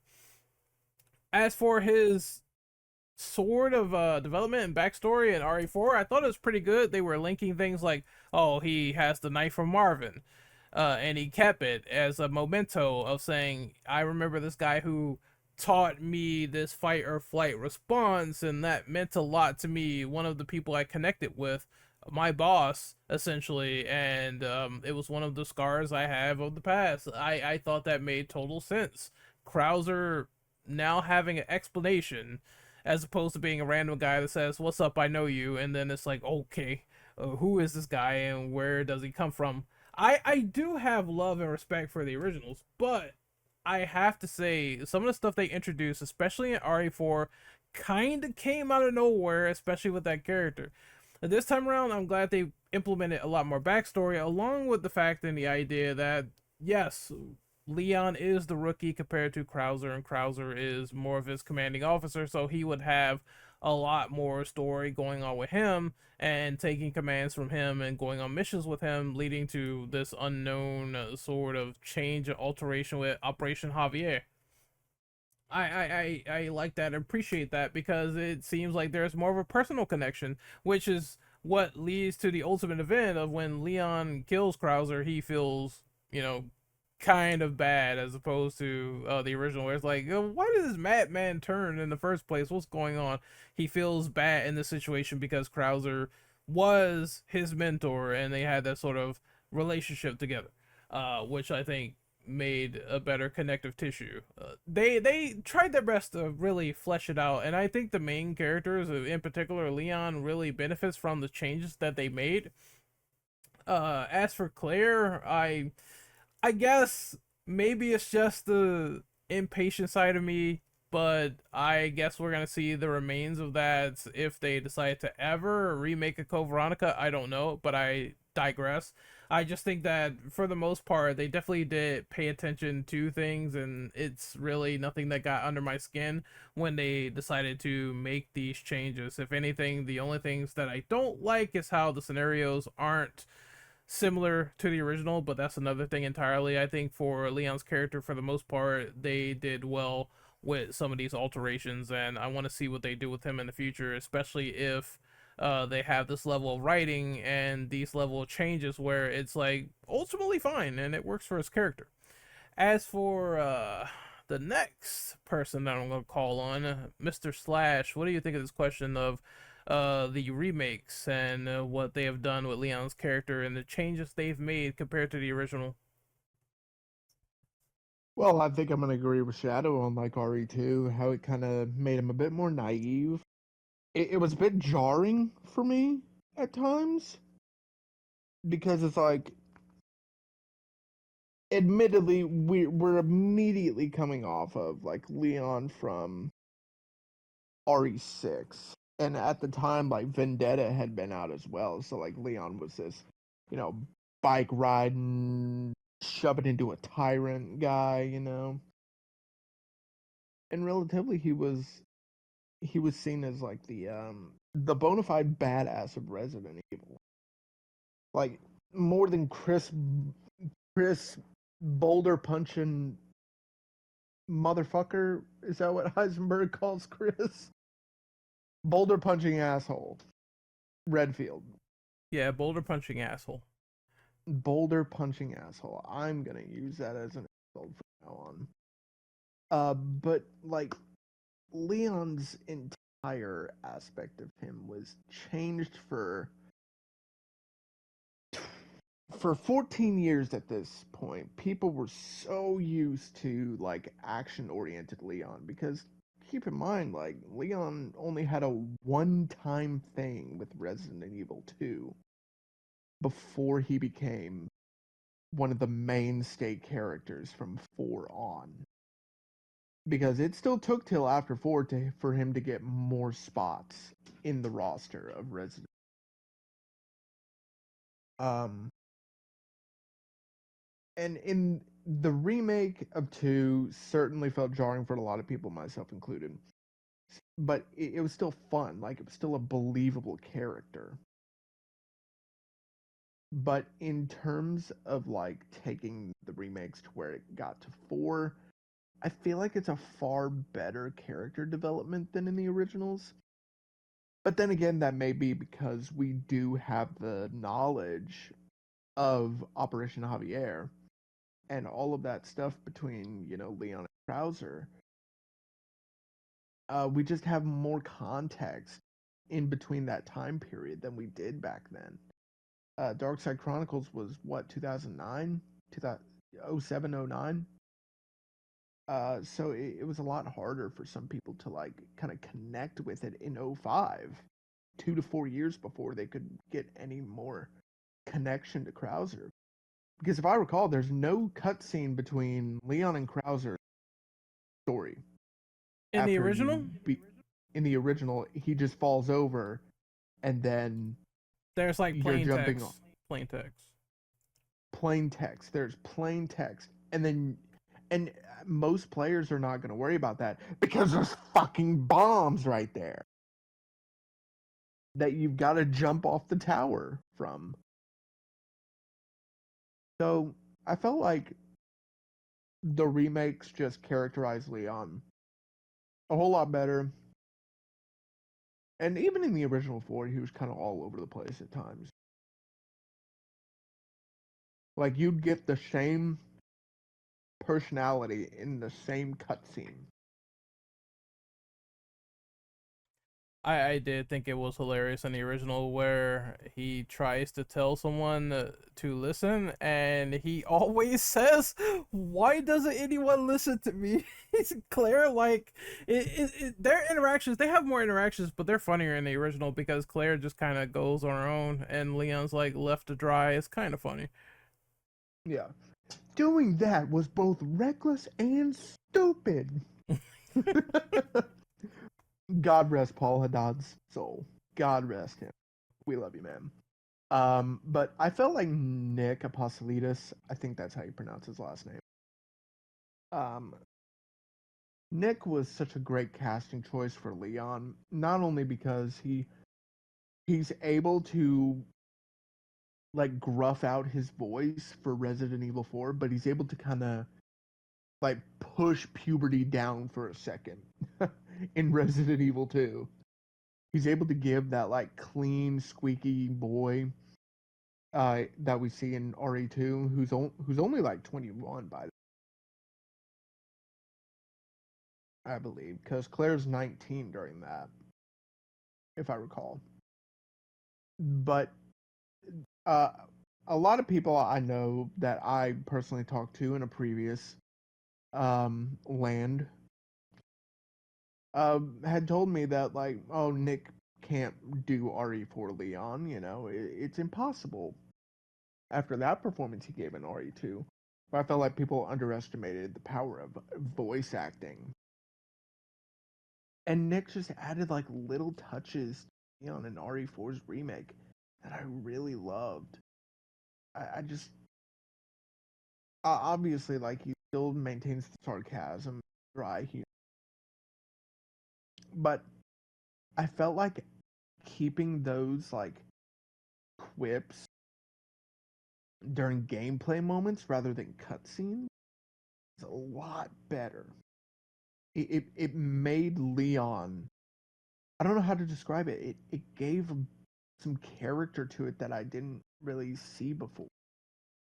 That Leon wasn't using these just because it just seemed funny at the time. In the remake of RE4, Leon is using all of this to like ease the tension, um, And then just because he's just tired of the bullshit. And of course, that's also great work by the modeling team to get like legitimate bags under his eyes from the beginning of the game. Like he looks like he hasn't slept in weeks by the beginning of the RE4 remake. But if there was one thing I would change about the remake's characterization of, I feel like it would be the naivety in RE2. Obviously, if you get rid of it with the writing we have now, it doesn't work because, like I said earlier, there's a whole character arc with Leon turning into RE4 Leon within RE2. But I felt like if you reworked your writing, you could take out a lot of the naivety and just, you know, because a lot of his mistakes are just out of the fact he's just not thinking clearly. He's like there's two brain cells in that room when he's with Ada, and it's not him holding either cells. So again, naivety, cut it out, rewrite the story, or at least rewrite Leon a little bit, and you've got the makings of a perfect Leon. I have a perfect side question, and I am kind of shocked that this question is not part of this document. But in terms of favorite Leon look, appearance, or costume, which is one that resonates with you the most, that you liked the most, and is your personal favorite? And we will go with Austin first. I mean, it's a tough one, but I mean, I have the jacket, so I guess I have to say his Resident Evil 6 like jacket that he gets at like the beginning of the game. I I have the exact same jacket too. I wear it to work and everything. So yeah, it has to be that. And then I guess I think if I had to say top three, I'll just do top three. I think top one is definitely RE6 Leon. I just love the evolution of the character, etc. Um, my personal favorite. I think number two has to be Leon for Resident Evil 4 Leon.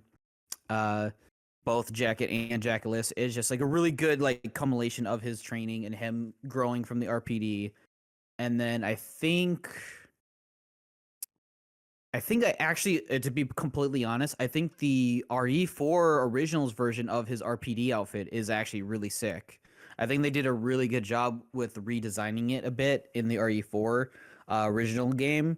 That it's honestly, other than the original outfit, which I use a lot, but I use the RPD outfit most times because it's so good. Because I love the RPD outfit in general; it's iconic. But the RE4 version is so good. That'd be my top three, though, for sure. Shadow, how about you? Do you have a favorite Leon appearance in terms of looks or aesthetics? And is there anything you want to shout out that might be an honorable mention?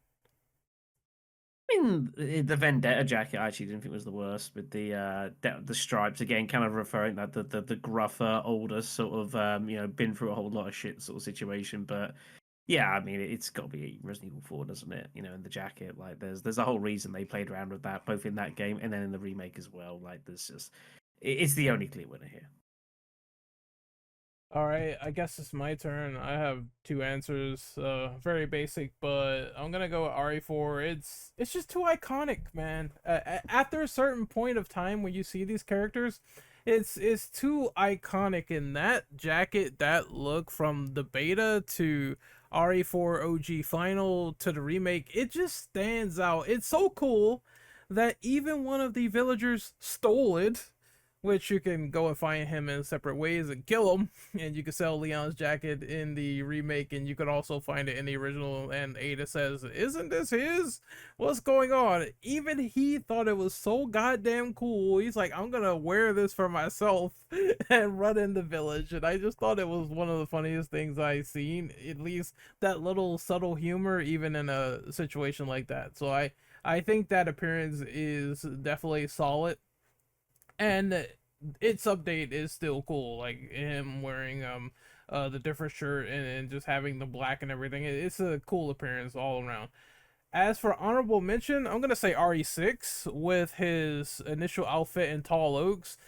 It's cool having the jacket, seeing the more gruffer Leon, more casual wear as to what is going on, and see him develop as not only a person that's been through hell, but multiple times as a character. So I thought that string of starting the older Leon with the stubble and the longer hair, and just like I've been through a lot of shit, was character defining for him, and he looked really cool in that game. Like a lot of people just look really cool in RE6. I don't know about co-signing the game's quality, but the character design is fantastic in my opinion. That's one of the very very rare guilty pleasures and good things of that game. But the campaign is unfortunately not. But we talked about that before in the podcast.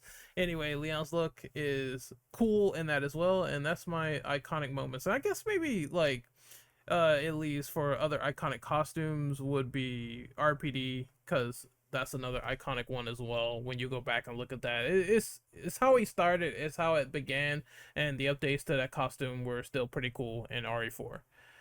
Next up is Slash. What do you think of Leon's like aesthetic and look throughout the series, and do you have a personal favorite? RE6 jacket. That's my favorite. Wait, when Austin said the RE6 jacket look, I audibly just said, "Fuck," because I was so excited to talk about that in depth. But I guess I can because I don't know, the jacket on like the darkness, the in the in the university of Tall Oaks. I felt like that was just such a great aesthetic, and I guess I should add also my least favorite of Leon, and it's gonna be from. It's a tie between two things: Damnation Leon, because he's just fucking Chris. He, it's just body armor, and RE6 uh, China China Leon. I don't really like the whole kind of blue shirt and bulletproof vest look on him. I feel like it's one of his worst looks in the franchise. Just because, again, it's competing with the jacket Leon of RE6, so naturally it's gonna lose that fight. Um, if there's anything, RE4 Leon is a good look, and I understand most people like it. I feel like it's one of my more middle of the road looks for Leon, to be honest. Um, because it kind of goes like this: RE6 jacket, then RE2 remake RPD, which I really love. That's one of the most satisfying looks, personally, in Resident Evil to me. I don't know why though. I have absolutely no idea why. Because switching from the very basic casual outfit that Leon starts out with in that game to getting the RPD outfit, I felt like it was like, oh, it was so good, so good. But uh, like it's just RE6, RE2, RE4, then the movies, because the recreation of his like RE4 outfit in Degeneration is like really bad. I don't like it. It's kind of like with the whole like fucking not suspenders, but like the knife holder across his like shoulders. It just doesn't work. It does not work in that movie. Then again, for me, the CGI movies just don't work. It's why I didn't watch Damnation, because Vendetta pissed me off so much. But I feel like in terms of Leon's look, as the game's gradually like, as someone said, as the game's gradually went on, you just see his maturity keep growing with his outfits. And sometimes you see it immature, but we won't talk about that. But Leon's just always had the best looks, in my opinion, because he's not sticking to just pure soldier man or cop. He's kind of he's kind of differentiating throughout the years. Like he's not stagnating like Chris or like like Jill kind of did for a while, or even like most of RE6's characters, just kind of basic military or merc, you know. So Also, Capcom, for the love of God, please stop making Leon jackets be like $9,000 with certain collector's editions each and every single time. Please spare our wallets because that is ridiculous every time that I see it, and I have to make that is even worth it. I have to make some joke about that. Holy fuck! But I'm pretty sure it's like the cheapest material possible for those jackets too. yeah, people just usually find alternatives, but it is crazy when they put those out because I know that happened for RE6 with all the merchandise. But we're moving on to the next question, and the next question is, so what do you think of Leon's entire character arc through the entire Resident Evil franchise? Was it consistent or inconsistent? Tell us your thoughts, and we will go with Austin first.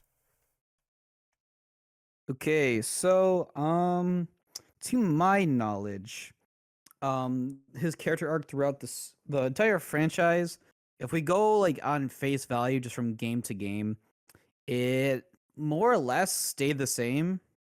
The evolution of his character kind of stayed the same. I don't think he ever actually had a downward spiral moment. Technically with Resident Evil 6 it sort of was like that with how his emotional state was with the president's death and then him being on the run. But I think his character arc more or less kept being more of a positive slope instead of a negative one. If we had to go a little bit more broader with like the animated movies and such, he definitely had his dips and lows. Like with Damnation, he gets captured, but then he's like constant, and then he has to escape while handcuffed. He's still doing like some badass kicks and flips and stuff, but he more or less his like if we want to go by like his scaling of like him being nerfed or buffed in certain situations, it's been more or less he's been mostly normal, like just normal his self, Leon. I wouldn't think the alternate timeline, the remake timeline, his character has been more or less slightly different from the original, of course, of obvious reasons, but it's also been a very decent, portrayal of the portrayal of the character and his progression, his arcs. Um, I guess the only one that's like the weird outlier, and Shadow would know, and maybe you do too, Ren. But his iteration in Resident Evil Gaiden, the Game Boy game, his character in that is done a little weird. I mean, he's sort of like still like the agent self of him, but that game is just shit weird, and some of the themes and storylines that goes, and like the ending is spoiler reasons, the ending is a little weird as well. Like oh, is Leon been this blah blah blah. It's like a twist ending that just like makes you like think, and it's just like a nothing burger if we're gonna include that as well in this question. But yeah, otherwise I'm just trying to think of any of the spin-offs he's in. He's always helped Claire. That's always been a big contention of his character. He's always helped Claire. I guess the Infinite Darkness series was probably the point. That's probably the best thing I can say differently is that his Infinite Darkness character in that show, good or bad, if you liked it, if you didn't like it, if you thought it was mid, I enjoyed what it was. It definitely gave Leon a different caricature where he sided with the government, where in previous media he's more so against the government. He's kind of just forced to deal with their bullcrap for the most part just to save the world. He does it to save the world. So seeing his character kind of betray Claire, of all people, by the way, just to portray Claire and not give her the evidence of the US's involvement in that and all that crap that they did, is sort of kind of not his character in a way. It's a bit of a weird character arc, and since it seems that Infinite Darkness didn't do well enough, which is obvious, that we're not going to get like another season or an explanation afterwards or any conclusion to that decision that he made. So that is like the only point of contention that I have that with his character in other than the mainline titles. is definitely Infinite Darkness. His character arc in that was kind of bizarre, and I felt like it should have been explored more because it was also kind of interesting to see where they were going. But if we're going just based off the first and only season of Infinite Darkness, it's a weird, choice for the character. Uh, I understand his intentions behind it. It's like, we have to cover up the greater evil of our country to, save the masses from, you know, rioting and like chaos. I understand that, but for Leon's character specifically to do that is definitely a weird take, in my opinion, for sure. But other than that, there's not a lot to be said here. Maybe someone else might have a better understanding or idea of this question. But yeah, that's kind of what only I have to say at the moment. Shadow, it is your turn. Do you think that Leon's character arc throughout the entire series was consistent or inconsistent? Pretty largely. I think I'd add from previously with like the whole. If you Resident Evil 2, there was again going back to young Leon sort of saying, "Oh well, Umbrella, they're really really bad, and we need to get out to the world that they're really really bad, so that things will happen and be done about it." Which makes a degree of sense, but then later on ends up being a bit more protective about that sort of thing. Well, maybe this isn't actually the best thing we can do. We got out the information. Our Umbrella still kind of ish exists, and there's lots of bad stuff going on. He's like, well, maybe this shouldn't be doing. So I can get that, but as I said previously, like, yeah, I think overall his progression from start to finish has made sense. There's a couple of choices that were made by Capcom dotted about, which maybe your mileage will vary, but yeah, I've got no. I think for the large start, I think for basic, for people just kind of casually following the series, yeah, sure, it's been pretty fine. I think it's outside of a few things. I think it's been consistent for the most part. Again, the main thing about Leon is the whole valorous. I'm being protective no matter what I have to go through, and I would say that part has been mostly consistent. There has been certain little things or quirks or whatever that can come off as inconsistent, especially in RE6, but for the most part, they tried to keep true to the character. It's just little things that I don't like that will kind of tie into the next question, but I'll mention them here just in case if I have to like retread it once again. I didn't like the whole idea of Leon forgetting his survival sense, especially when it came to the whole thing with the girl that was bitten, and she's clearly bitten, and he does not kill her right then and there. Liz, I believe her name was in the beginning of the intro, is probably one of the worst parts, at least, of RE6 for Leon. And I don't know why they just decided to do that. That was kind of weird. The same goes for the monitor as well, where Helena says, "Look, yo, these people are done. They're dead. They're getting eaten by zombies." And he's like, let's go save them." And Helena's like, "No, they're dead." It's like they're kind of dead. You cannot do anything about this. Um, I understand though that they were going to make Leon at one point a lot more pessimistic in Resident Evil 1.5, which I don't know how I would have felt about that, but to some degree, at least I feel like it should come as common sense because you're dealing with zombies, and when they bite someone, scratch someone, they're infected. You kind of should know what's going to be the outcome of certain things like that. Outside of that, though, I do like his character, protective, going in there and trying his best to complete his mission. And there's some other quirks that I will talk about later, but that's kind of how I feel about it. It's been consistent for the most part, in my personal opinion.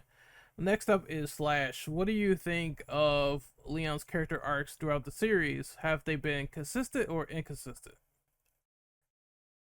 Well, I think Leon's character arc has been pretty decently consistent for the most part. Then again, they've taken great care to at least not screw up a lot of his character arcs. Unlike some other people, Chris. But I feel like that's just the longevity of some of these characters have just kind of doomed them. Uh, so like Chris was naturally gonna have some pretty awful just outings in these games, and Leon with like only 3 mainline games, he was naturally gonna have a better outing in terms of writing. But overall, I feel like the his story is one of the more like human and grounded and more possible for like players who could be inspired by him, you know. Because his goals aren't like the craziest when you put it into a real world perspective and take out all the zombie shit, but it's like I don't know why people would want to work for the government, but there's people. But Leon to me just screams of like the small town boy who just wanted to make the world a better place and ended up saving it.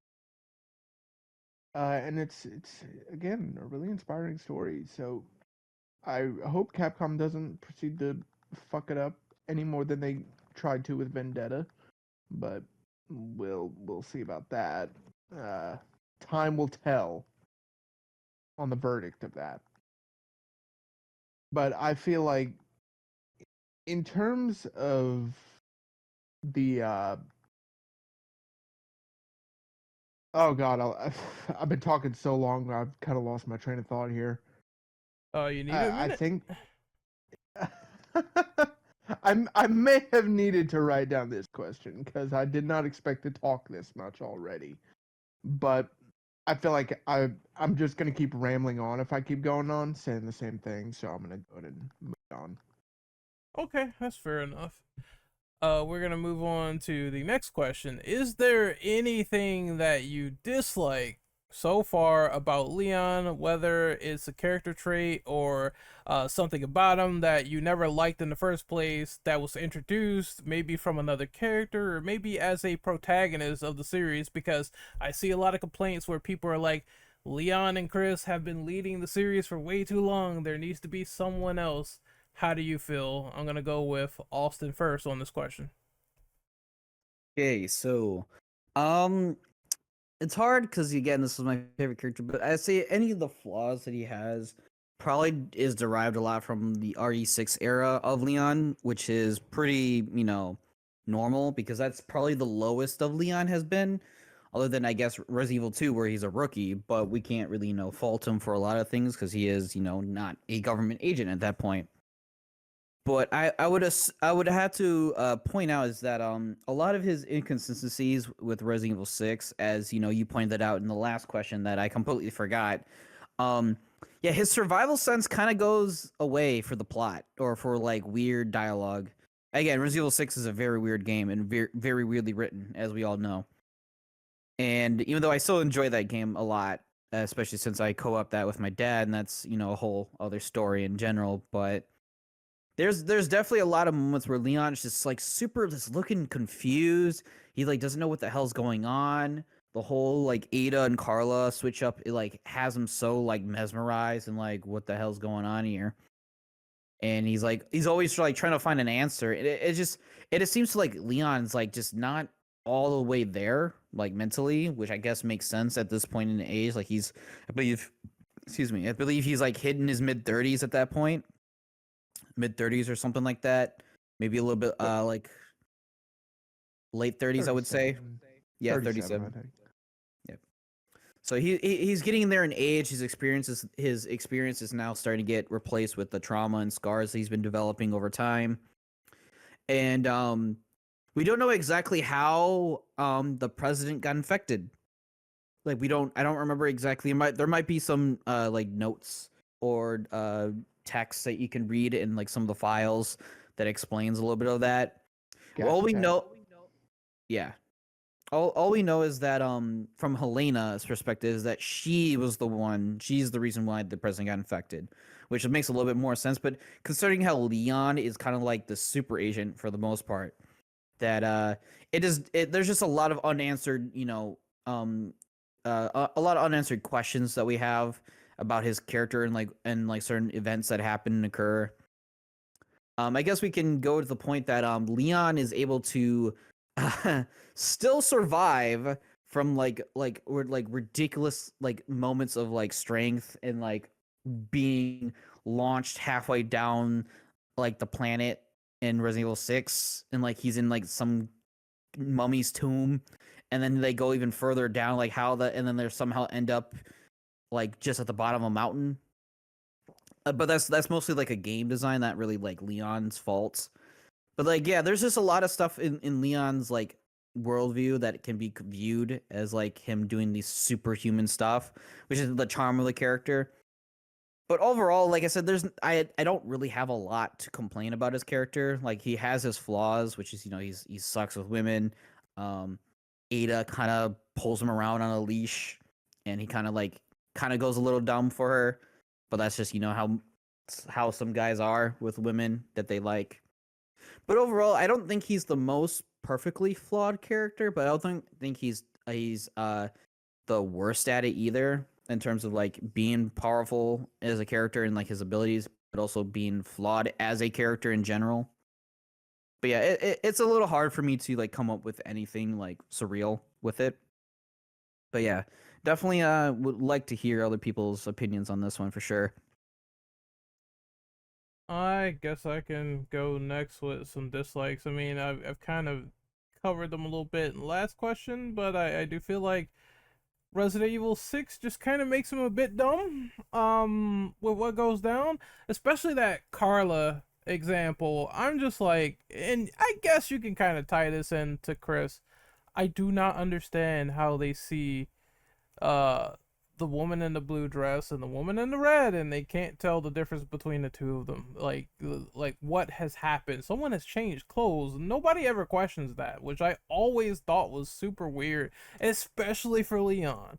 Um, as for everything else, I don't find too many flaws or dislikes with the character outside of what I established before. I do wish that they would come to some conclusion with him and Ada, and they do kind of write Leon to be a little bit weird around women. It's like you should.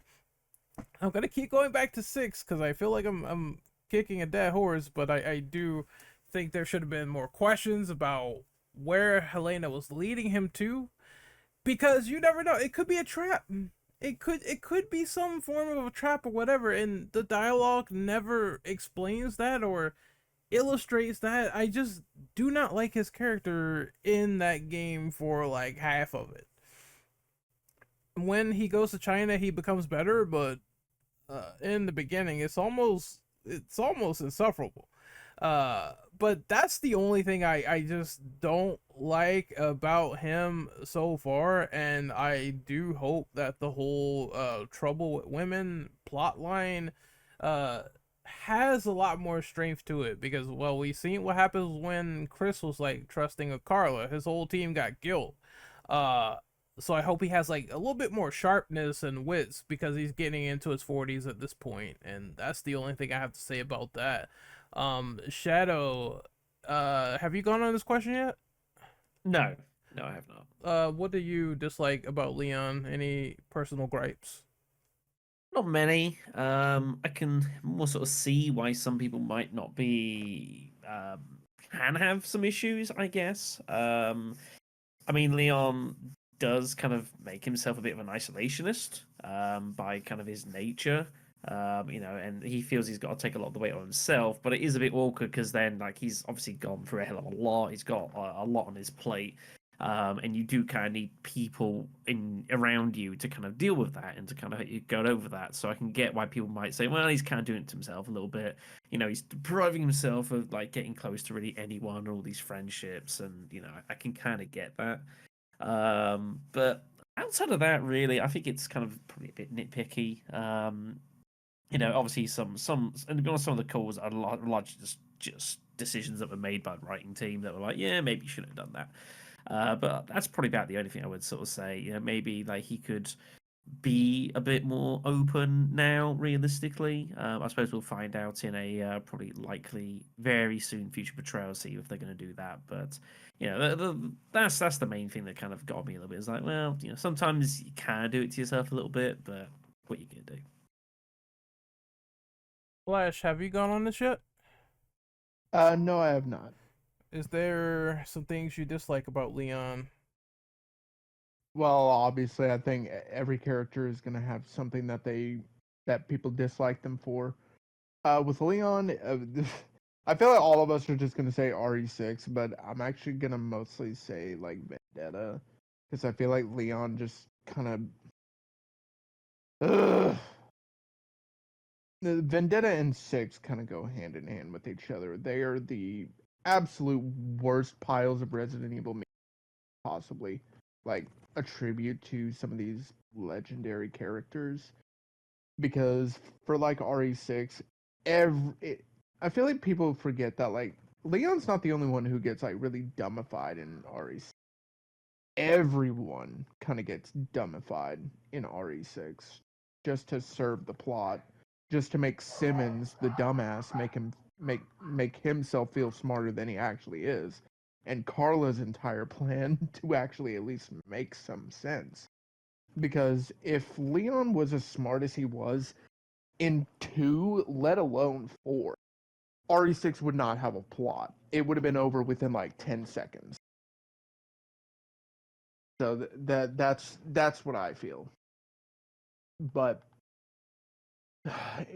just in terms of like Leon's just naivety, I feel like that's always gonna be a negative for me, because Leon has always, like, in RE2 specifically, if I'm gonna be specific here, the remake of 2, because his naivety just completely takes some drama away from him as a character.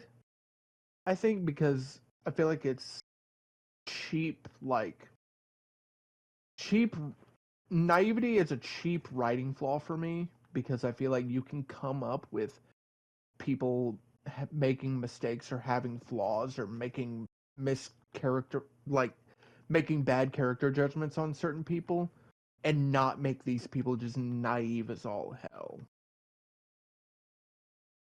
It's just a personal pet peeve for me, uh, because there's so many creative writers on this franchise, and the best they could come up with in the remake to my personal favorite Resident Evil game and personal favorite game of all, it's just a sad state of affairs. All right, we're moving on to the next question. What is the most memorable quote from Leon S. Kennedy in your personal opinion? I will go with Austin first, and any honorable mentions, they do count as well. Okay, so I mean, this is the biggest part of his character is his quotes and one-liners, and what is the most memorable to me, in my personal opinion, it's really tough because Resident Evil 6 has some decent ones. Resident Evil 4, of course, has some as like the iconic gold lines. Resident Evil 2 has some pretty good lines as well. For meme's sake, Ada is very like used. I've like seen people who like use that as like a follower sound bit or anything. It's super funny. Like, there's a lot of like memeable stuff in like the original. Resident Evil 2 remake, and especially has some pretty decent lines. Resident Evil 4 remake has some good lines as well. Like, I'm just trying to like quickly pick a few and not like drag this out. But Resident Evil 4 original, it has to be one of the after killing Salazar, Sadler berates him and says, "He killed my small-time subordinate, huh?" And Leon responds, "Sadler, you're small time." It's still a line that I absolutely love every time I play the original. I'm just like, dude, Leon just comes back with like the best one-liner just to fucking just dunk on Sadler. Like, Sadler, you're nothing. Like, you're nothing. Like, I killed your subordinate, and now you're trying to act all tough. Like, sit down, bro. Just sit down. I just love just like the tone and the voice, and I believe that's it's Paul Mercer, right, who does the Resident Evil 4 Leon in the original, correct? Yes. Okay, I at least got that right. So yeah, Paul Mercer does an absolute fantastic job. I love Paul Mercer. Like all the Leons that we've ever had voice acting wise, I've always loved. I think they all bring something different to Leon in a both bright and lightning way, and we'll talk about that near the end of the podcast. But yeah, I love that dialogue line. Like I can just go on and on. I'm trying to remember my favorite Resident Evil 4 remake line, but it's really tough because there's actually some very good ones that they redid or just added in general. But yeah, like that's got to be definitely my favorite one that I always quote or I always like put my most effort into like recreating and certain whenever I play the game. But yeah, definitely it's got to be that one. Honorable mentions would have to probably be oh, no, you know what? Chris actually has some pretty good ones too that I'm starting to remember from 6 as well, but this is not a Chris character analysis. But yeah, I can't really it's like I said I would literally have to replay the games just to rememorize a lot of the lines, but the one I remember the most is definitely sadly your small time or with Salazar, your right hand comes off. Like it's just cheesy as hell, and I love it. And it's definitely like, if you have to go back to a classic that has like some of the best written lines of dialogue for a mid 2000s game, Resident Evil 4 definitely blows it out of the park with how fantastic it is for its time period. But yeah, that's the only ones I can probably say at the moment. I wish I could say a couple more on the top of my head, but unfortunately I don't. But yeah, definitely love them. All right, it's my turn. So one of the lines that I can remember from RE4 remake is the one where Krauser is in the tomb, and he's like, "This is my true power," and Leon's like, "That's your true power? Oh, I'd ask for a refund." I thought I thought that was well timed. I thought that was like so good with his character. That's one of the new lines that I really thought worked super well when he said it. Another one I would say when he talked to Sadler in the original, and I think it was like, "Oh, you forgot a senior moment, perhaps," something like that. I remember liking that line like pretty much. There's another one at RE6 where this creature sort of crashes in the airplane, the Lepotisa as they call it, and when it comes in, he looks at Helena and he says, "You think it could fly the airplane? Because, well, the pilot's kind of dead." So, and then she looks at him like, "Well, ugh, what is this one liner? What is this?" Like, I thought that scene was hilarious. It brought a little bit of levity to RE6 at that point. So those are my favorite three, and well, I have to end it with the meme line. It has to be done. Where's everyone going? Bingo. I'm so glad they brought that back in the remake. I think that was fantastic. But those are my favorite lines. He says there's probably more, but those are the ones I could think of off the top of my head. Next up is Shadow. Do you have any favorite quotes from Leon? Mike. No. There's all sorts. And there's loads from Resident Evil 4, of course, because that was the game. It was how many funky one-liners can we get into a video game? The answer was a hell of a lot of them. Yeah, there was definitely plenty of those. Chatting with, I remember we first ran into Salazar. He's just like, "No thanks, bro. I don't want anything to do with you. You know, it's cool." Obviously, there's all sorts of one-lines of him there. I mean, it's just like, hitting on Hunnigan at the end of the game as well is ridiculous. Singing Kumbaya. I mean, it pretty much is basically just play Resident Evil 4, and that will give you a fair amount. It's kind of hard to actually think of a few outside of Resident Evil 4, honestly, because it just so heavily dominates it. So like that's really tough. I seem to recall, if memory serves, in Damnation. I think there was a part was I think reasonably early where he's just like dunking on dudes, and I think one of the guys is basically he's like trying to say, "Oh, I'm just like just an American, just on vacation or something." And someone says, like, do all Americans just bring giant guns? Then it's like, yeah, I've been doing it since the country was founded. Just anything you do, like, it's just America. I remember But yeah, that he's talking about his American breakfast. oh, is that what it was? I can't remember the specifics of it exactly, but Yeah, but yeah. you're right. But how the convo started was he was tired and he's like, I haven't had breakfast yet, and they were interrogating him still, and then he said that line, "Oh, that's what we always do in America." Um, but yeah, so that's kind of ish my large memory of it. But yeah, like it's basically just play Resident Evil 4, and there's just so many of them. It's kind of ridiculous. Slash, what about you? Do you have any favorite Leon one-liners or quotes you want to mention? Obviously, one of them's got to be, "Where's everyone going? Bingo." Because it's just too iconic at this point. I feel like bingo is too iconic for a lot of people these days. It's just kind of dominated the discourse of Resident Evil 4 in terms of like talking about the one-liners. But I do like the little snarky like old man one-liner he kind of gives when you enter the sewers in chapter 1 of Resident Evil 6. Where he just tells Helena, "What's the problem? You don't like sewers?" Just at her small reaction to having to step into a sewer. And I don't know why it gets me because it's just an objective, like observation. Like it's just an astute observation that he makes. It has no bearing on anything, but it's just weirdly funny. It's the way that Matthew Mercer delivers it, I think, because he gives it that comedic look to it, or that the comedic look, comedic tone to it, of just Leon's dry humor. Of course, the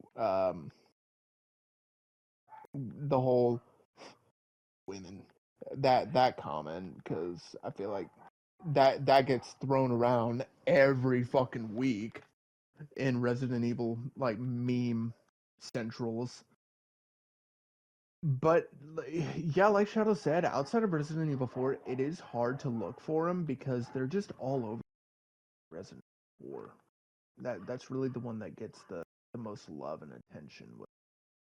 Of course, one of my most favorite serious lines that Leon gives is like after Kendo, after the Kendo and his daughter, and says, "People like that, what's been happening? Like I know why you won't tell me, but why not him?"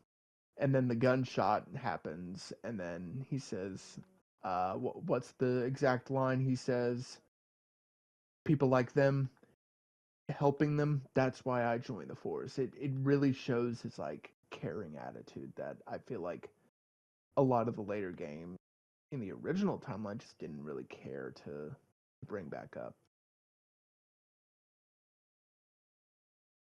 All right, and we are moving to the next question here. This is moving into future RE titles and what would you like to see for his story going forward? Do you guys have any ideas? We will start with Shadow first.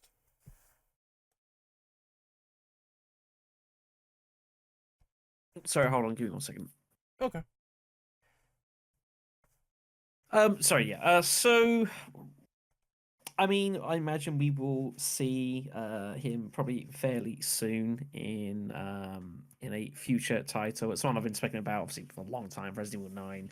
And there's definitely much the kind of the full circle on this. Again, like these guys are kind of, Leon's pushing 50. Chris is over 50. Jill's not far behind either of that matter. So there is a point where eventually they have to, they're not going to be able to realistically be able to kind of be these main characters really anymore, just because of just feasible reasons. Leon obviously is kind of in comparison to Chris. Chris is obviously more of the duo, whereas Leon obviously can, but it's kind of got a bit more of a kind of an astute intelligence, I think, about him, and is sort of someone that's probably learned a heck of a lot over the course of time and has a lot of knowledge that can pass on, to quote unquote future generations, that sort of thing. And so that might be kind of what he maybe goes down more down that sort of line, whereas Chris might just retire and just go off to his ranch finally because he's probably deserved it. So. It's hard to know exactly, but yeah, I mean, like there isn't really much left to be done for Leon at this point. Like he's kind of done, he's gone for everything. He's fought all sorts of bad guys on all sorts of crazy stuff. So yeah, maybe the kind of like that mentorship sort of role is probably the next step for him. Really, I can't feel too much else. Austin, it is your turn. What do you want them to do with Leon in the future? If we're going strictly like future, like him even getting even older, I think like what I think you mentioned it before, or somebody else mentioned it. I think him having a protege or somebody he can instill his will onto would be really nice to see in a future title or like just future media in general. Because honestly, I think a lot of what Leon is that you can't recreate him. You can't make another Leon. You have to make somebody who will just do his best, like Leon does. And I think the like how they should progress Leon's story. I think they need to finally settle the Leon and Ada debacle. Like either call it quits or actually have them end up together. But knowing Capcom, that could also be a slippery slope. It needs to finally end at some point. Either let her go or have her actually stop playing this cat and mouse with him. That would I would love to see that at least be concluded before his potential demise or his passing. Because if we're gonna go into the future of Resident Evil, he's going to die eventually, and we all know that. But yeah, I think the what I would personally do next with Leon's character though, especially if we're going to like Resident Evil 9 territory and beyond, if possible. Like I said, have him either have a protege or have hints of him showing signs of retirement and saying like this, like I've put like more than 100% of myself into this job, into this act that I've been doing, and I'm tired. I need to, it's time for me to hang up the ghost, essentially. And I think they need to give like with Chris seems like he would still be commanding BSAA operatives, etc., in his fucking 80s, to be completely real. Like he seems like he's more of a character who would stay in the fight, quote unquote, as like a leader position or like a position of commander. Like he's always kind of been. I think Leon though, since he's actually put in a lot more in that case and a lot more of his own physical ailment in terms of like he's seen these horrors, he's physically destroyed himself multiple times through his training, through his acts and deeds in the various games. You need to show signs of him degrading. He needs to start showing some flaws of his age. He needs to start showing that he is not 100%, like I believe Ren said this before. And you need to show the growth of his character though in his quote unquote his diminishing results, that he has probably one more mission in him. He has one more like fight in him type thing before he's like, I this is it, I'm done. So sort of like just, he's been doing this job for at this point 30 years or close to like 20-25 years. I say 30 years is a bit much, but it's been more like 25 years. He's been ever since like Raccoon City. It's been more than like 25 years. So it definitely, you need to start showing his signs of his degradation, but also his growth as a character, personalized. That he's a lot more wise. He's a lot more intuitive. He shows a lot more experience than, oh, look at me, I can do this kickflip, or look at me, I can literally rip off a zombie's head or take out their weapon and smash the head with it type shit. You need to show more of that nitty gritty of his character instead of his action star. You can still have the action star, but like Ren said before, you need to show him not start doing these suplexes all the time. Like you need to show more of that aspect of him, make him more of a human than an actual action star. that's how I would do it. You can still give him these abilities. Just need to show that he's not him. He's not the full percent of him anymore. I guess it's my turn. I don't have too much to say on this question. I would probably like what Austin has brought up before, where you could give Leon his own personal Piers Nivens with a protege. Now it's either gonna go of one of two ways. It's either gonna go the same or it's gonna go in a different way. So again, I know they were toying with the idea, maybe we should kill off Chris, and then they chose Piers. So if they decided to make the protege likable, and they say, "Oh, we can't kill off Leon," they're gonna look at the protege. Then people are gonna be like, "What the fuck?" all over again if they pull another Piers. Which, I mean, it's gonna be heartbreaking if they do it, but it would make sense because, again, this is kind of the price that people will pay in bioterrorism by having partners or having like proteges or people like that. But I would hope this guy would stay around longer, or girl or whoever, just have them stay around a little bit longer before you decide to pull the trigger, and that would be at least nice, especially if they're a new likable character, because I think they need new characters to pass the torch to anyway. As for everything else, I do think they need to settle Leon and Ada. I would like to see some more connective tissue with that and find out what's going on there, and then you can sort of move on. It's like either let her go or go ahead and be together. I think the whole go ahead have Leon have a child is a little bit, it's a little bit like Fantasyland territory. I think it should be a bit more grounded, but again, they have this whole weird time skip of the Resident Evil timeline from Village to Shadows of Rose, and that is a lot of time for stuff to occur and happen.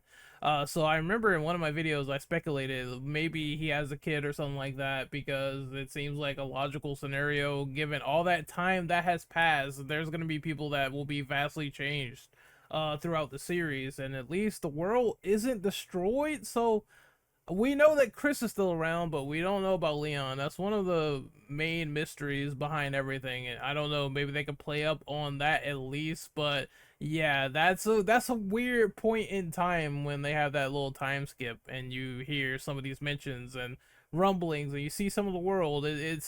It's something I also want to be talked about and explained, because Capcom, you cannot jump like 15 years into the future without explaining what the hell has happened during this entire time, with characters, with story, with lore. And we only know about one of the prominent ones so far, but nobody else.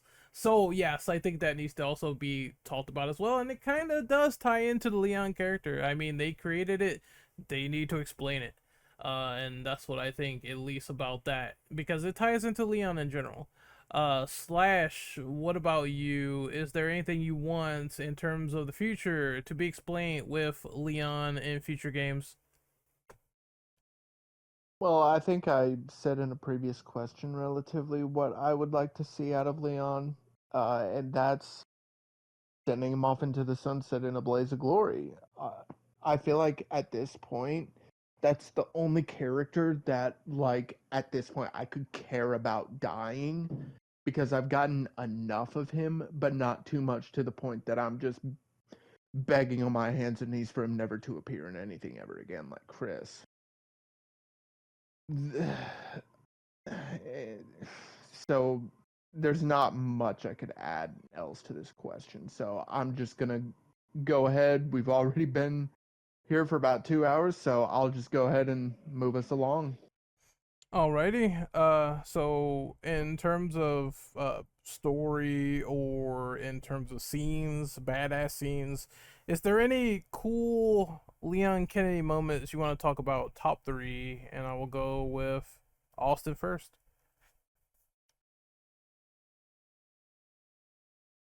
Yeah, alrighty.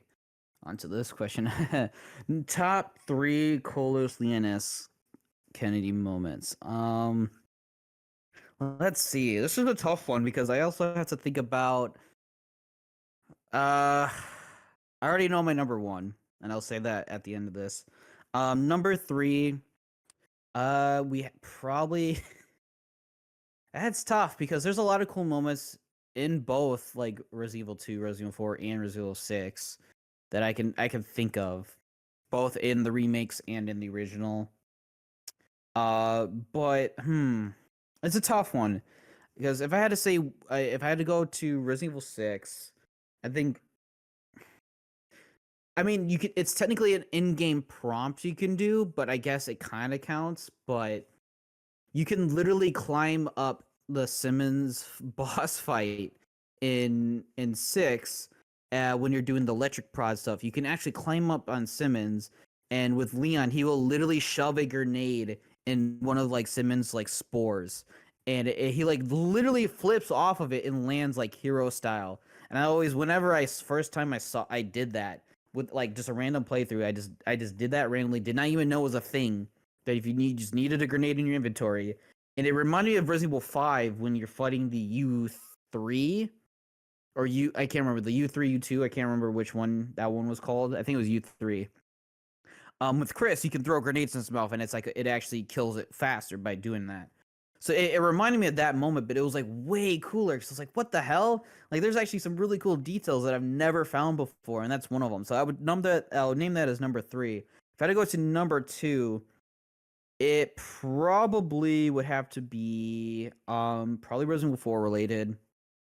And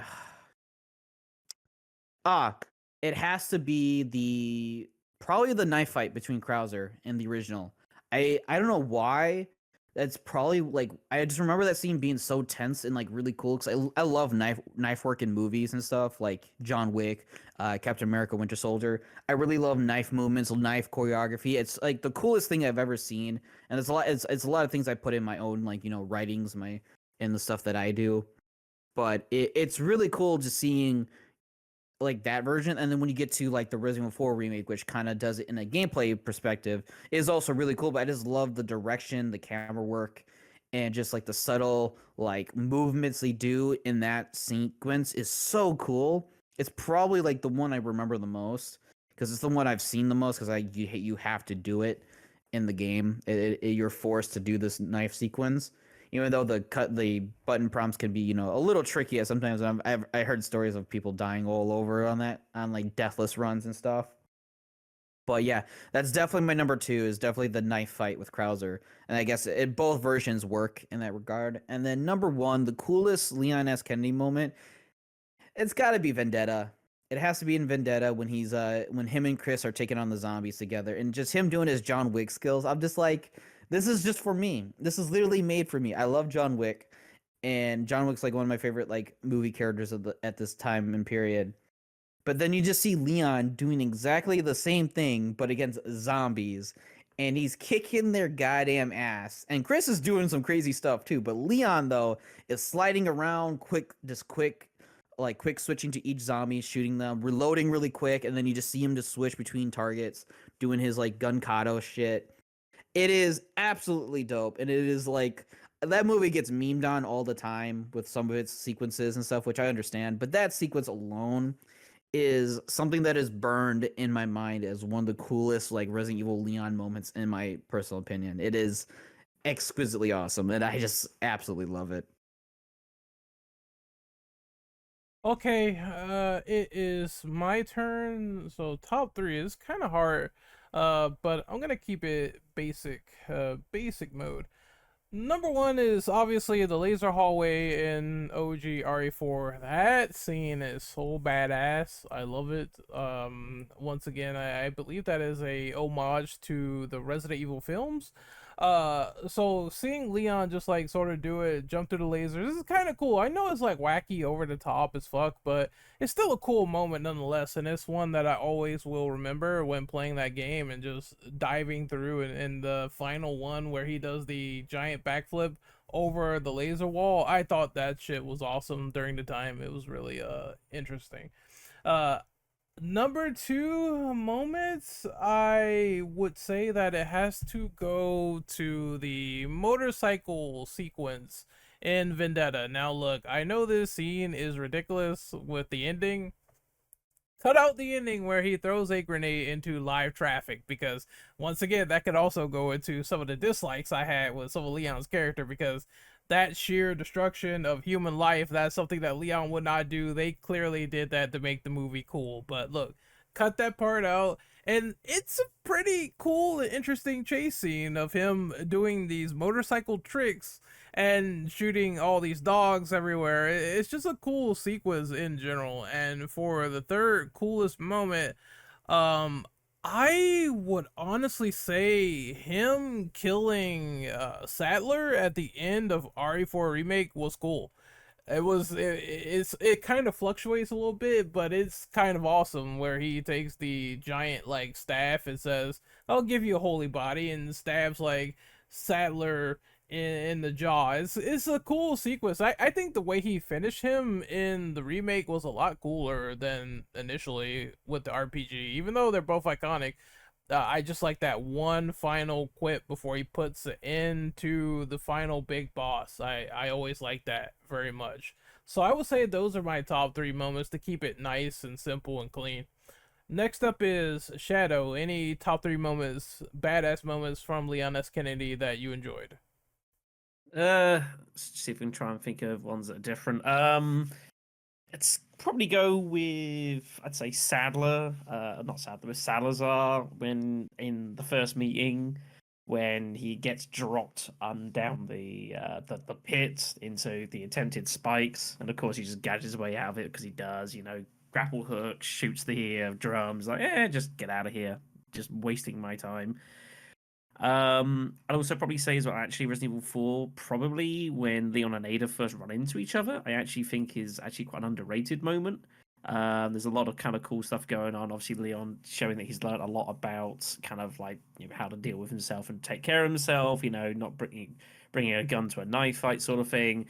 And then obviously, once you realize that it is Ada, you can tell he's like, oh, that's good to see, but I still don't quite trust you because I have no reason to trust you. So there's a nice touch there. Um, movie wise, yeah, I can't help but think of him, riding on a motorcycle and being chased by zombie dogs down a highway. Just like any standard American situation there. So it's hard to really forget that. Flash, it is your turn. What are your top three most badass Leon moments? Well, I think one of my favorite ones has always just been when in the original Resident Evil 4, when Leon just he's tired of Salazar's shit and he cuts Salazar's monologue off, pun very much intended, with a knife to the hand just almost immediately. It just it's such good comedic timing, but also has the proper badass flair to it that it just circles all the way back around.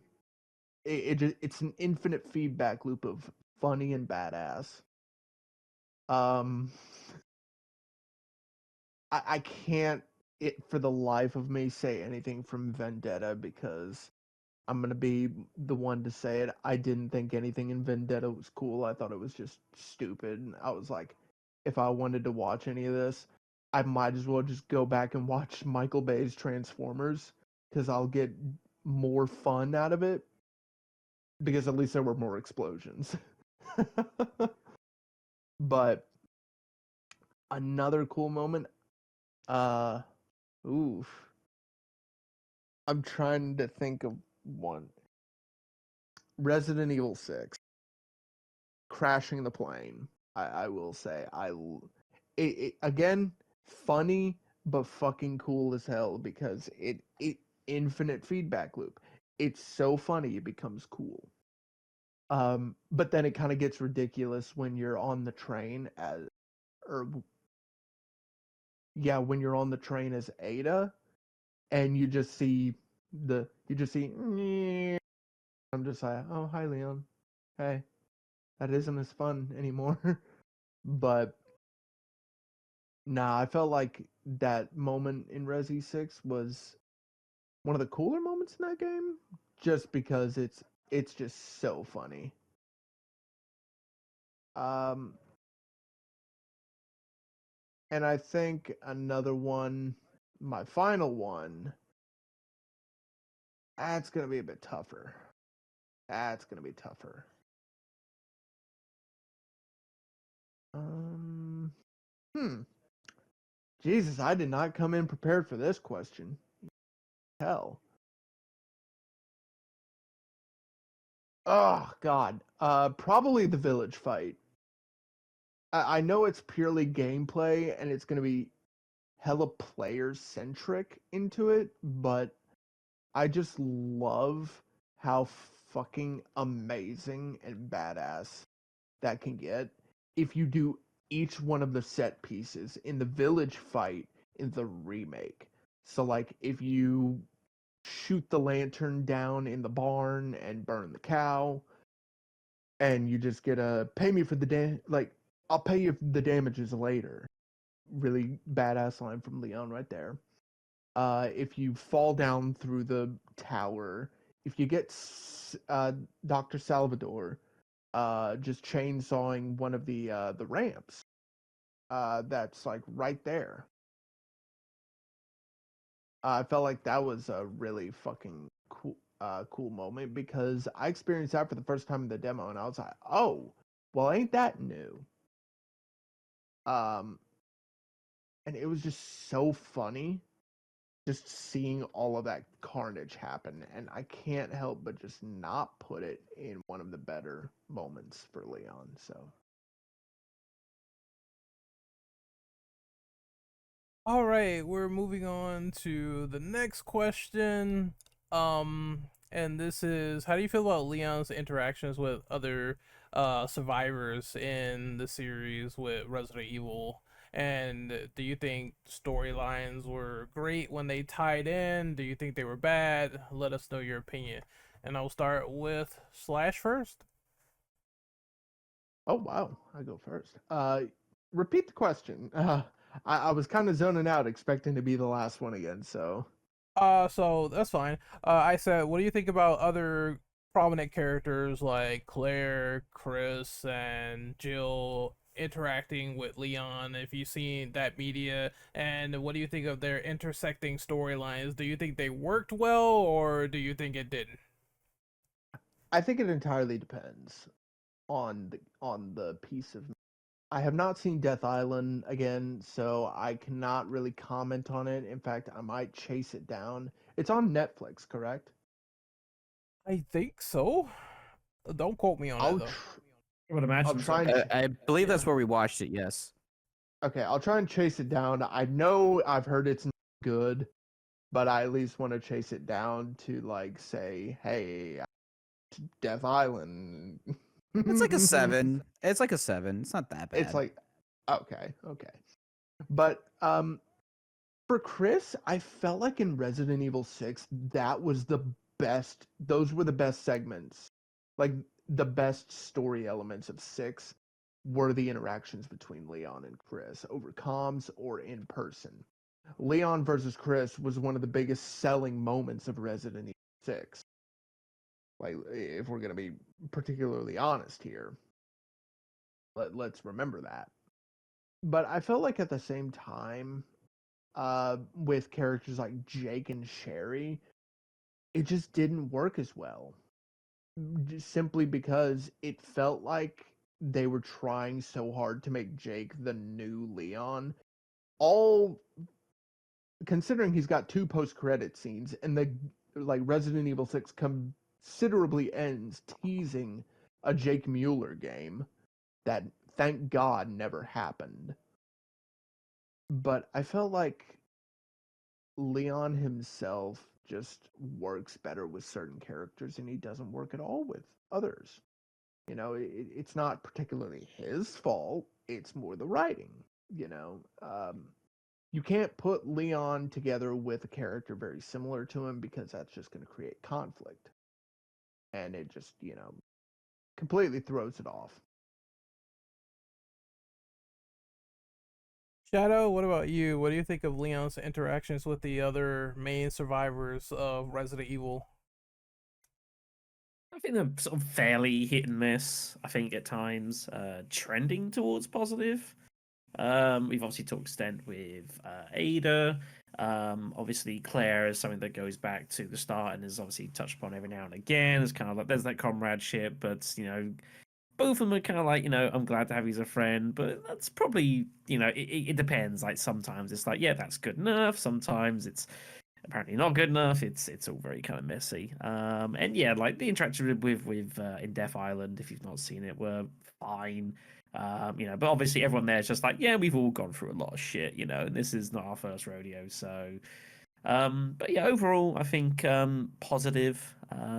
It's difficult for Leon because he does have that kind of like loner, brooding sort of streak in him, so he doesn't ever like really heavily interact with the others. I don't think to any huge degree. There's a couple of nice touching moments. Even him like the end Resident Evil 2 in the original kind of like being in touch playful with Sherry and the train sort of thing is a nice touch sort of here and there. But even so, it's hit and miss.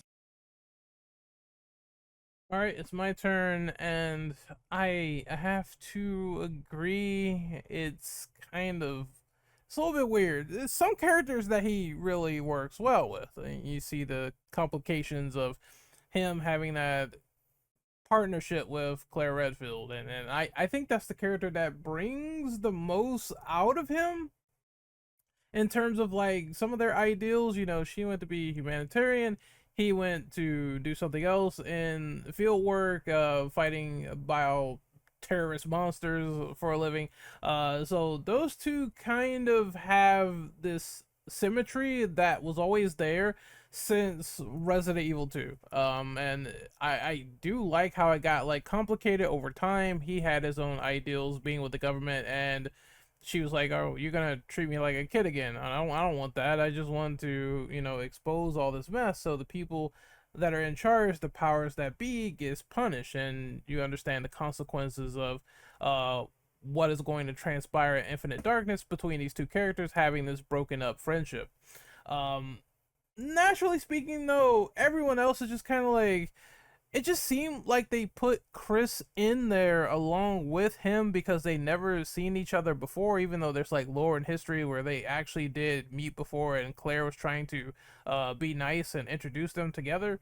But they mostly seem distant in RE6. I don't know if anyone else felt like that, but it just felt like it was distant. It's like a little bit of a hi and goodbye, or the big understanding. I mean, the big misunderstanding that happened when they met, when they started fighting. But it just sort of felt like, yeah, I'm gonna give you a couple of words of encouragement as Leon, and that's it. And Chris doesn't say anything. He just like runs off. It's like I forgot what he said. He said something like um I just know he doesn't want Chris to kill Carla because he thinks that's Ada. And then he just goes off and doesn't say anything, and he sort of gets some of his encouragement back. It works, but it's one of those things where I wish they actually decided to have Chris and Leon team up versus you have to be in a separated room and there's robots on the floor and you have to solve the puzzle and that's it. It just felt like there could have been a lot more. That's kind of why I'm happy Vendetta exists, because they have a little bit more to chew on in terms of being a team, and they're together a little bit more in that movie, which I liked. I really, that's one of the dynamics I really liked about that movie is whipping Leon into shape this time around. And then there's everyone else. It's sort of off again, on again. I felt like the interaction between him and Jill was kind of awkward in Death Island. It's just like they wanted to put water on oil, and that sort of stuck because Jill's like serious. It's like, what the hell is this guy talking about? And he's like playing jokes around everything. Maybe it's like opposites sort of come together, and that's what they were going for. But overall, it felt like the main thing about this is some works and some doesn't. I feel like they need more chemistry going forward in the future if they're gonna have Leon interact with these RE characters, because to me it just seems like they're so trained to the point or so busy to the point that they don't stay together for long, and those interactions are kind of minuscule when you want more character development. So that's what I think. Slash, have you gone yet? Yes, I was the first. Okay, so it is Austin's turn. What do you think of this Yes. question? So yeah, just a real quick to answer the line that is in Resident Evil 6 after they face off and leave. I believe Leon tells Chris, "We both want the same thing here." And Yeah. Chris looks at him and says, and he pretty much like nods in agreement, like, "Yeah, I understand." And then he leaves. Yeah, that's I quite vaguely remember that's the line, but yeah, honestly, I think the interactions with the other characters has been kind of like very scarce. And I think like Death Island was supposed to be kind of like that connection, but then again, the worst part of Death Island is without trying to spoil it for Slash here is the a lot of the runtime is dialogue. A lot of it is dialogue, and mostly it's in the form of a flashback, and that constantly gets like revisited like 4 or 5 times in the entire movie, and that takes up like 20 minutes, 25 minutes of runtime. That's like the worst in my perspective of the movie. That's the worst part of the movie, and that kind of distracts and takes away from actual chemistry of the characters. You see Jill interact with like Chris and the others quite well for the most part, and it's funny that it's Leon who's like supposed to be the most charismatic guy of the group. He actually doesn't get that much interaction with them. I just remember it being like Ren said, it's kind of awkward with Jill in the sewer bit area, but they do have like a little bit cool like fending each other, like defending each other moments against the I believe it's the water lickers, which is really cool creatures. Slight spoiler. But other than that, it was okay interactions. It did feel scarce, but it's mostly it's funny. It's when Leon is interacting with other characters like Hunnigan, Ashley, Sherry. Sherry's like I think their interactions are kind of like really sweet. It's like again sort of like not really like a father daughter relationship, more like a big brother situation in my opinion. But like in Resident Evil like Damnation, Degeneration, and Vendetta as well, I've he has a lot more interactions with like the sometimes like just the normal new characters that are only for that movie specifically. Maybe not really Degeneration. That one was kind of weird, which is a shame because it's one of my favorite portrayals of Leon, and this is that one for sure. It's just RE4 Leon for the most part. But like Damnation, he has like very good interactions with like I believe it's JD, the punk guy, and the other guy. I can't remember the other guy's name for the life of me, but Buddy. that's Buddy. Yeah, that's actually peak Leon dialogue is with those two characters. It's actually very good. It's just very weird to me because when he interacts with other characters, albeit like Chris or Claire, which is funny, the Redfields, he has the most like the most dialogue with them and the most like genuine reactions with them. Chris and Leon in Resident Evil 6 though, and like in Vendetta, it goes to show they do have a deep bond. It's mostly like a deep bond of justice and defeating bioterrorism more than like an actual friendship because it doesn't seem like they're going to drinks like all the time or like shooting the shit. It's more like they respect each other, I should say. They have a lot more respect for each other than an actual like friendship. That's what it comes across for me, especially in like in 6 and Vendetta. They do care for each other, but it's more of like a big respectful demeanor. Like you see my sister, like I am indebted to you, but I also recognize you're actually like a really awesome dude in the field. And Leon's like, you're Claire's brother. I was trying to help her find you, and she tells me all the great things about you, and I can see that you're like a good soldier and you're doing your best to protect the world. So it's more of like a nice mutual respect they have each other. That means they do have disagreements more often than not, which happens in 6. But Chris does definitely like when he thinks Leon's gonna get killed by the bombing in China. He's very worried for his safety. Like get the hell out of there. So there is some contention there. That's why it's like it's kind of sucks that Death Island is the way it is because we could have had like really nice interactions there. It's just that there's so many characters, there's so many plot lines that need to like get tied in that it kind of distracts from like the actual like the selling point of the movie, is that these characters are all like it's legitimately like 5 mainline title characters are like meeting all at once. Like I would love to see Leon interact with Barry, of all people. That would be really cool. I think Barry and Leon would actually get along very well, and it'd be like a really cool to see their relationship for the most part. But yeah, like there's a lot of chemistry there. It's just that it's not been properly distributed or shown. So going back to the previous question, that's something I would love to see as well, as him interacting more with the main title characters like Rebecca, Jill, Claire, Chris, and so forth. I would love to see that. But he's already had too much with Ada. Let's be honest. Too much with Ada. It's actually kind of sickening at this point. Just either let her go or seal the deal, man. But yeah, that's pretty much all I have to say about that, though. And before I move on, Slash RA went with you, right? Or did you go? Yeah, I was the first one. Okay, so we are moving on to the final question, and that is, who is the best Leon Kennedy voice actor in your personal opinion? Um, as a bonus, what did you think of other live action actors who played as this character? And I will go with Mr. Austin first. Okay, so I'm just gonna do a quick rundown for those who don't know all the names of the voice actors. So we had the legendary Paul Haddad, who was the original Leon from Resident Evil 2. Then we had Paul Mercer, who voiced Leon in quite a lot of projects, or quite a lot of projects in the early 2000s. He is the Resident Evil 4 Leon.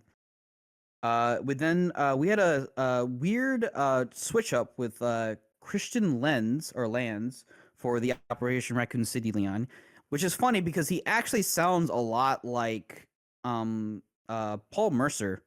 Funny enough, he actually sounds a lot like Paul Mercer. But continuing, we also have Matthew Mercer, who has voiced Leon the longest, and he has credited about I think it's like 6 roles or 6 times he's voiced Leon. And then the latest addition, which is now Nick, who is the current Leon, and he is, in my personal opinion, done a stellar job carrying the torch.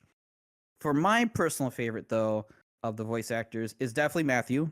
I think Matthew definitely does the best older version of Leon, a more gruff, more gritty, but still charismatic type character. He loves the role. He loves the character. You can definitely tell in every time he's voiced the character and how happy he is to voice the character in general. So that's why when he posted on Twitter/X that he was going to be voicing Leon in Death Island, I know a lot of us here in the Discord server and beyond was super ecstatic because, hey, it is Matthew Mercer voicing Leon again after so many years and him being away from it because of Union. Definitely, probably my personal favorite is definitely Matthew Mercer. But if I had to say the one I grew up the most and the one that's still near and dear to me, it has to be Paul Mercer. You just can't beat the legend, man. Like he defined the character in his most like reputable part of the character is Resident Evil 4 original. His voice lines, his dialogue with the character, and his delivery with the one-liners and etc. made Leon as incredible and as popular as it was his performance as Leon during Resident Evil 4 original. Definitely, easily, uh, a legendary icon for the series is definitely Paul Mercer for sure. And then rest in peace, Paul Haddad. Uh, Definitely another noteworthy contender for a very good portrayal for the character.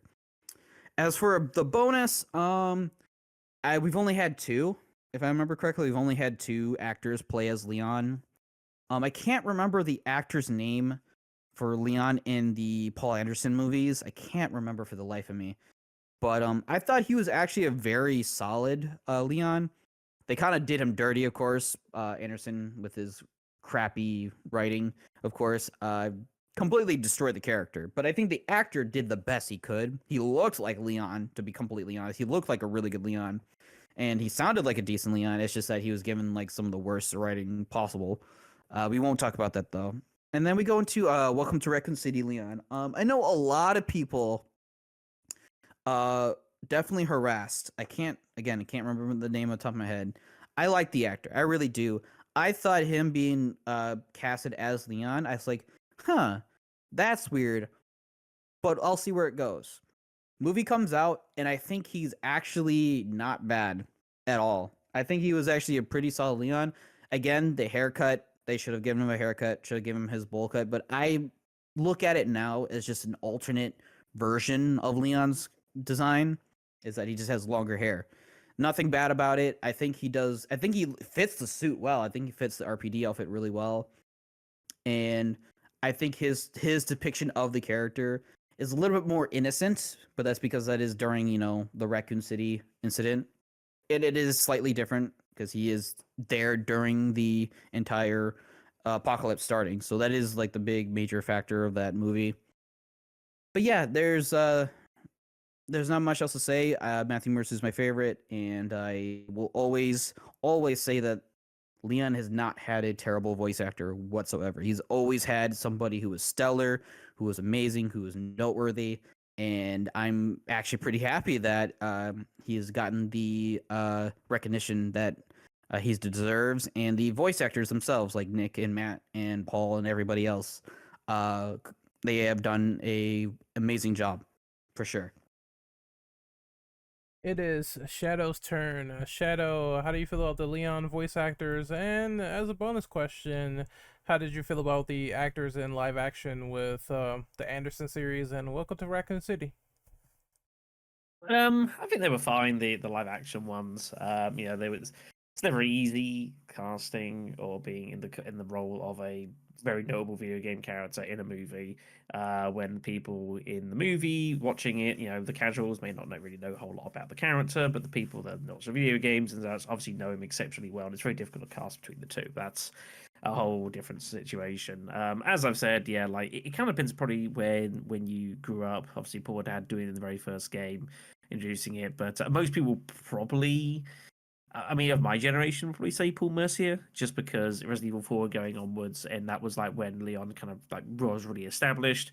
But since then, yeah, Matthew Mercer has probably got to be. It's got to be for me. It's just the one I associate better. Just that slightly the older, yeah, the sort of more elder statesman in a way, and like kind of the progression on is the one that's always spoke to me. But Nick's definitely done a decent job lately, kind of like moving that along there. But it's got to be Matt Mercer for me. All right, I'm gonna go next. So, what do I think of the Leon actors so far? My favorite. Okay, the starting point was Paul Haddad, and I think he did a very decent job. Of course, there was like some hokey lines, but I always 100% think that RE2OG was the starting point of some of the voice acting getting better because, well, and RE1 is kind of bad. Okay, it's bad in a goofy way. As for going on the list, I would say that my favorite has to be Nick so far. I think Nick is doing a very stellar job in terms of voice acting Leon. It's like Austin said, there's really no bad Leon in my eyes, but if you're fighting for the top, I believe the two that's going to be up there is Matthew and Nick, and it edges out slightly to Nick, but Matt is definitely very good with establishing that voice as Leon in RE6 because it kind of impressed me. I always thought they were going to go with Paul Mercier again, but when I heard his voice, I was like, "Oh, he's different. Oh, it's Matthew Mercer now." I was like, "It sounds fantastic. It's exactly how I would imagine Leon sounding after like he's been through wars and shit like that for like almost 30 years at that point and going through it and protecting the president." So I thought that was perfect, but Nick is no slouch. It's very good, and I thought his performance in RE4 Remake was fantastic in my opinion. As for the bonus with the live action people, I believe these two actors, the one in the Anderson movies was Johan Erb, and the other guy was Avon Jogia from Welcome to Raccoon City. I do not like the Paul Anderson movies. Everyone knows this. And in terms of characterization and the fact that, well, they decided to simply say, hey, we're going to not only make the Leon and Ada scene at the end creepy, There's also the fact that, well, they decided to bomb most of the characters in Washington D.C. with those movies. So he looked like Leon, but that's as far as my praise will go for Johan Erb. As for Avon Jogia and Welcome to Raccoon City, I don't know. I don't hate this movie as much as other people do, and they made Leon like 10 times more naive in this film.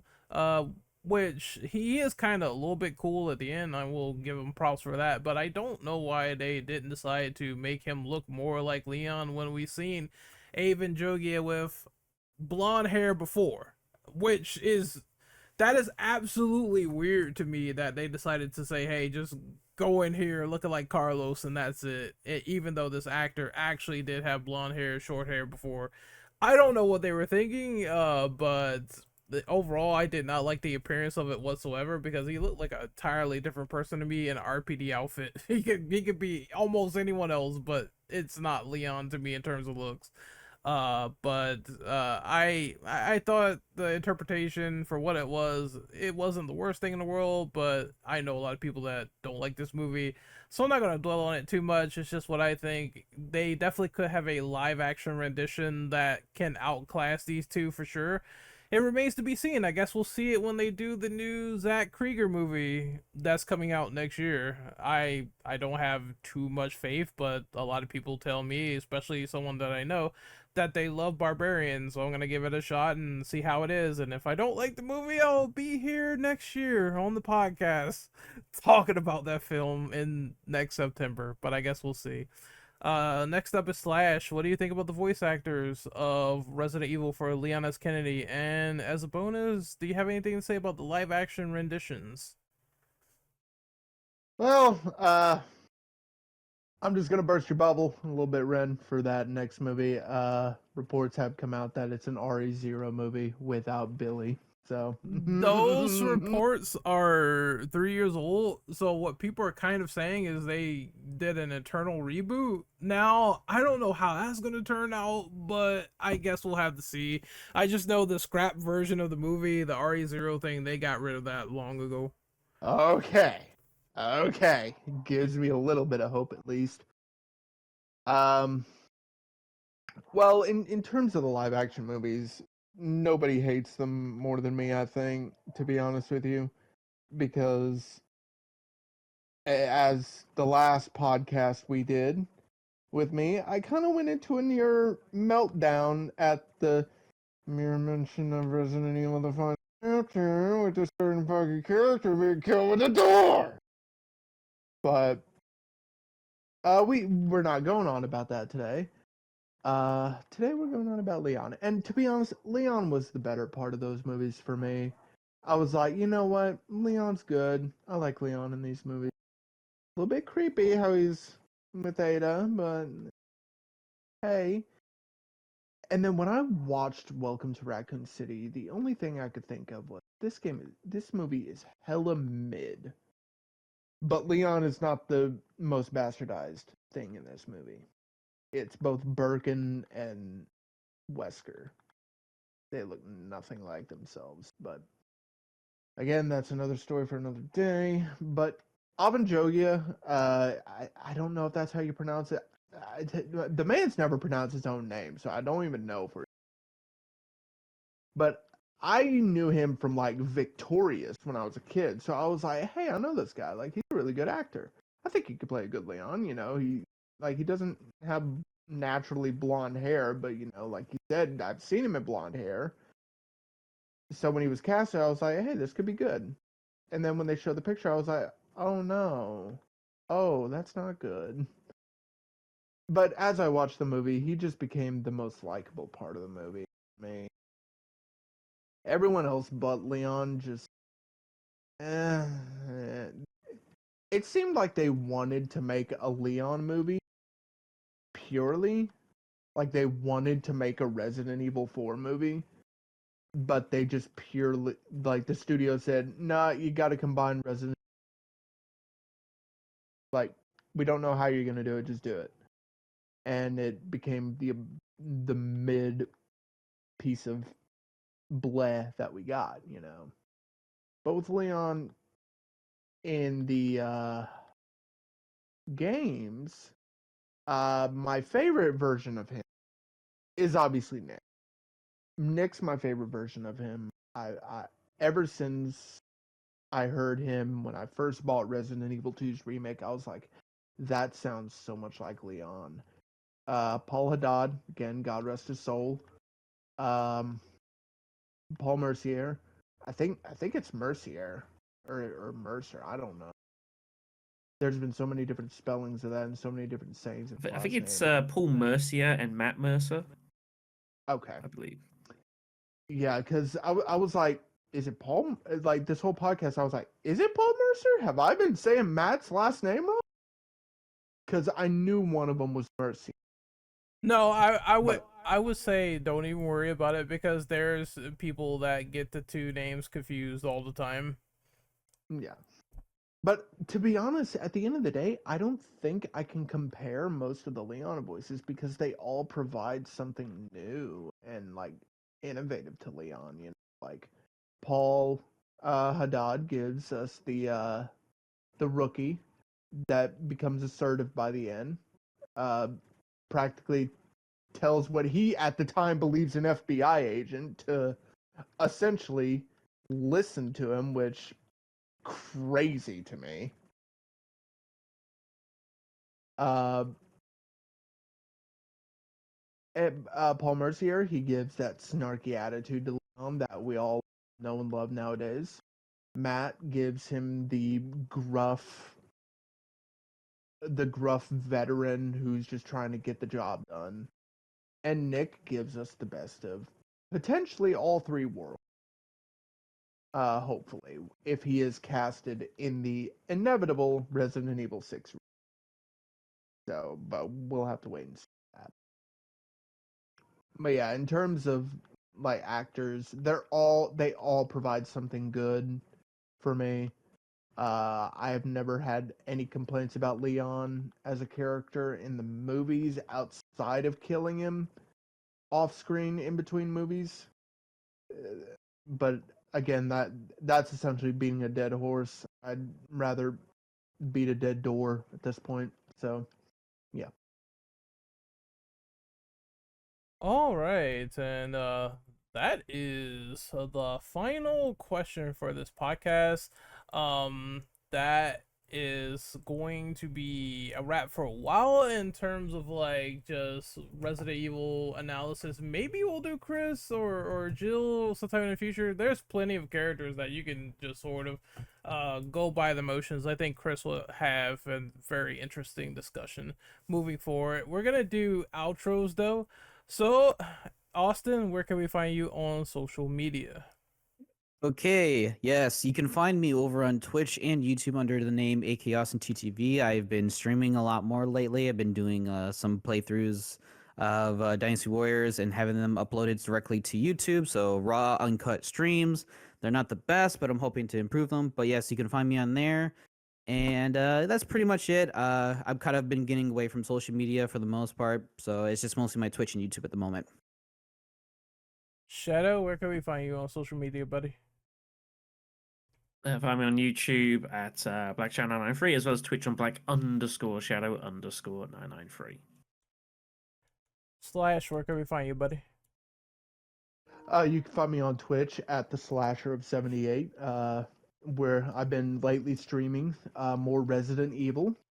I have been working on the hard modes of Resident Evil 7. I'm turning into sandwiches, folks.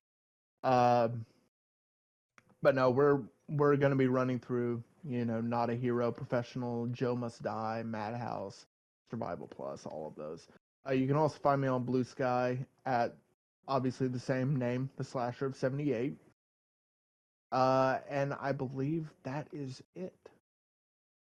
All right, so you can find me on Blue Sky at rentoperative.bsky.social. You can find me on Twitch at renegade_operative and renegade operative everywhere else. In terms of uploading and doing stuff, It has been gaming hell for me. Obviously, I've been very interested in the new Bleach game, Rebirth of Souls. I have that. I also have Assassin's Creed Shadows. Been enjoying that, and I've been enjoying Monster Hunter Wilds, another Capcom IP. So I'm probably gonna be talking about those and streaming those until the next big thing comes out, which is in May. And hopefully we get more RE news in the future. I know today is the 29th anniversary, so we're not too far from the 30th. And once that comes along next year, that's going to be very interesting to see new projects, and we will be talking about them. So, hopefully, you guys really enjoyed this character analysis of Leon S. Kennedy. You guys went off in the poll on the Capcom elections, by the way, because again, he's the most popular male, so that is freaking crazy. But there you go. Anything else, we will let you guys know in the future. Until then, take care of yourselves, and we'll see you guys next time. Later. Where's everybody going? Bingo. You almost said that like Louise. I almost thought for a second. I was like, that'd be amazing if he said Where's that line. everybody going? Bingo. That'd be amazing if he said that line. I like that.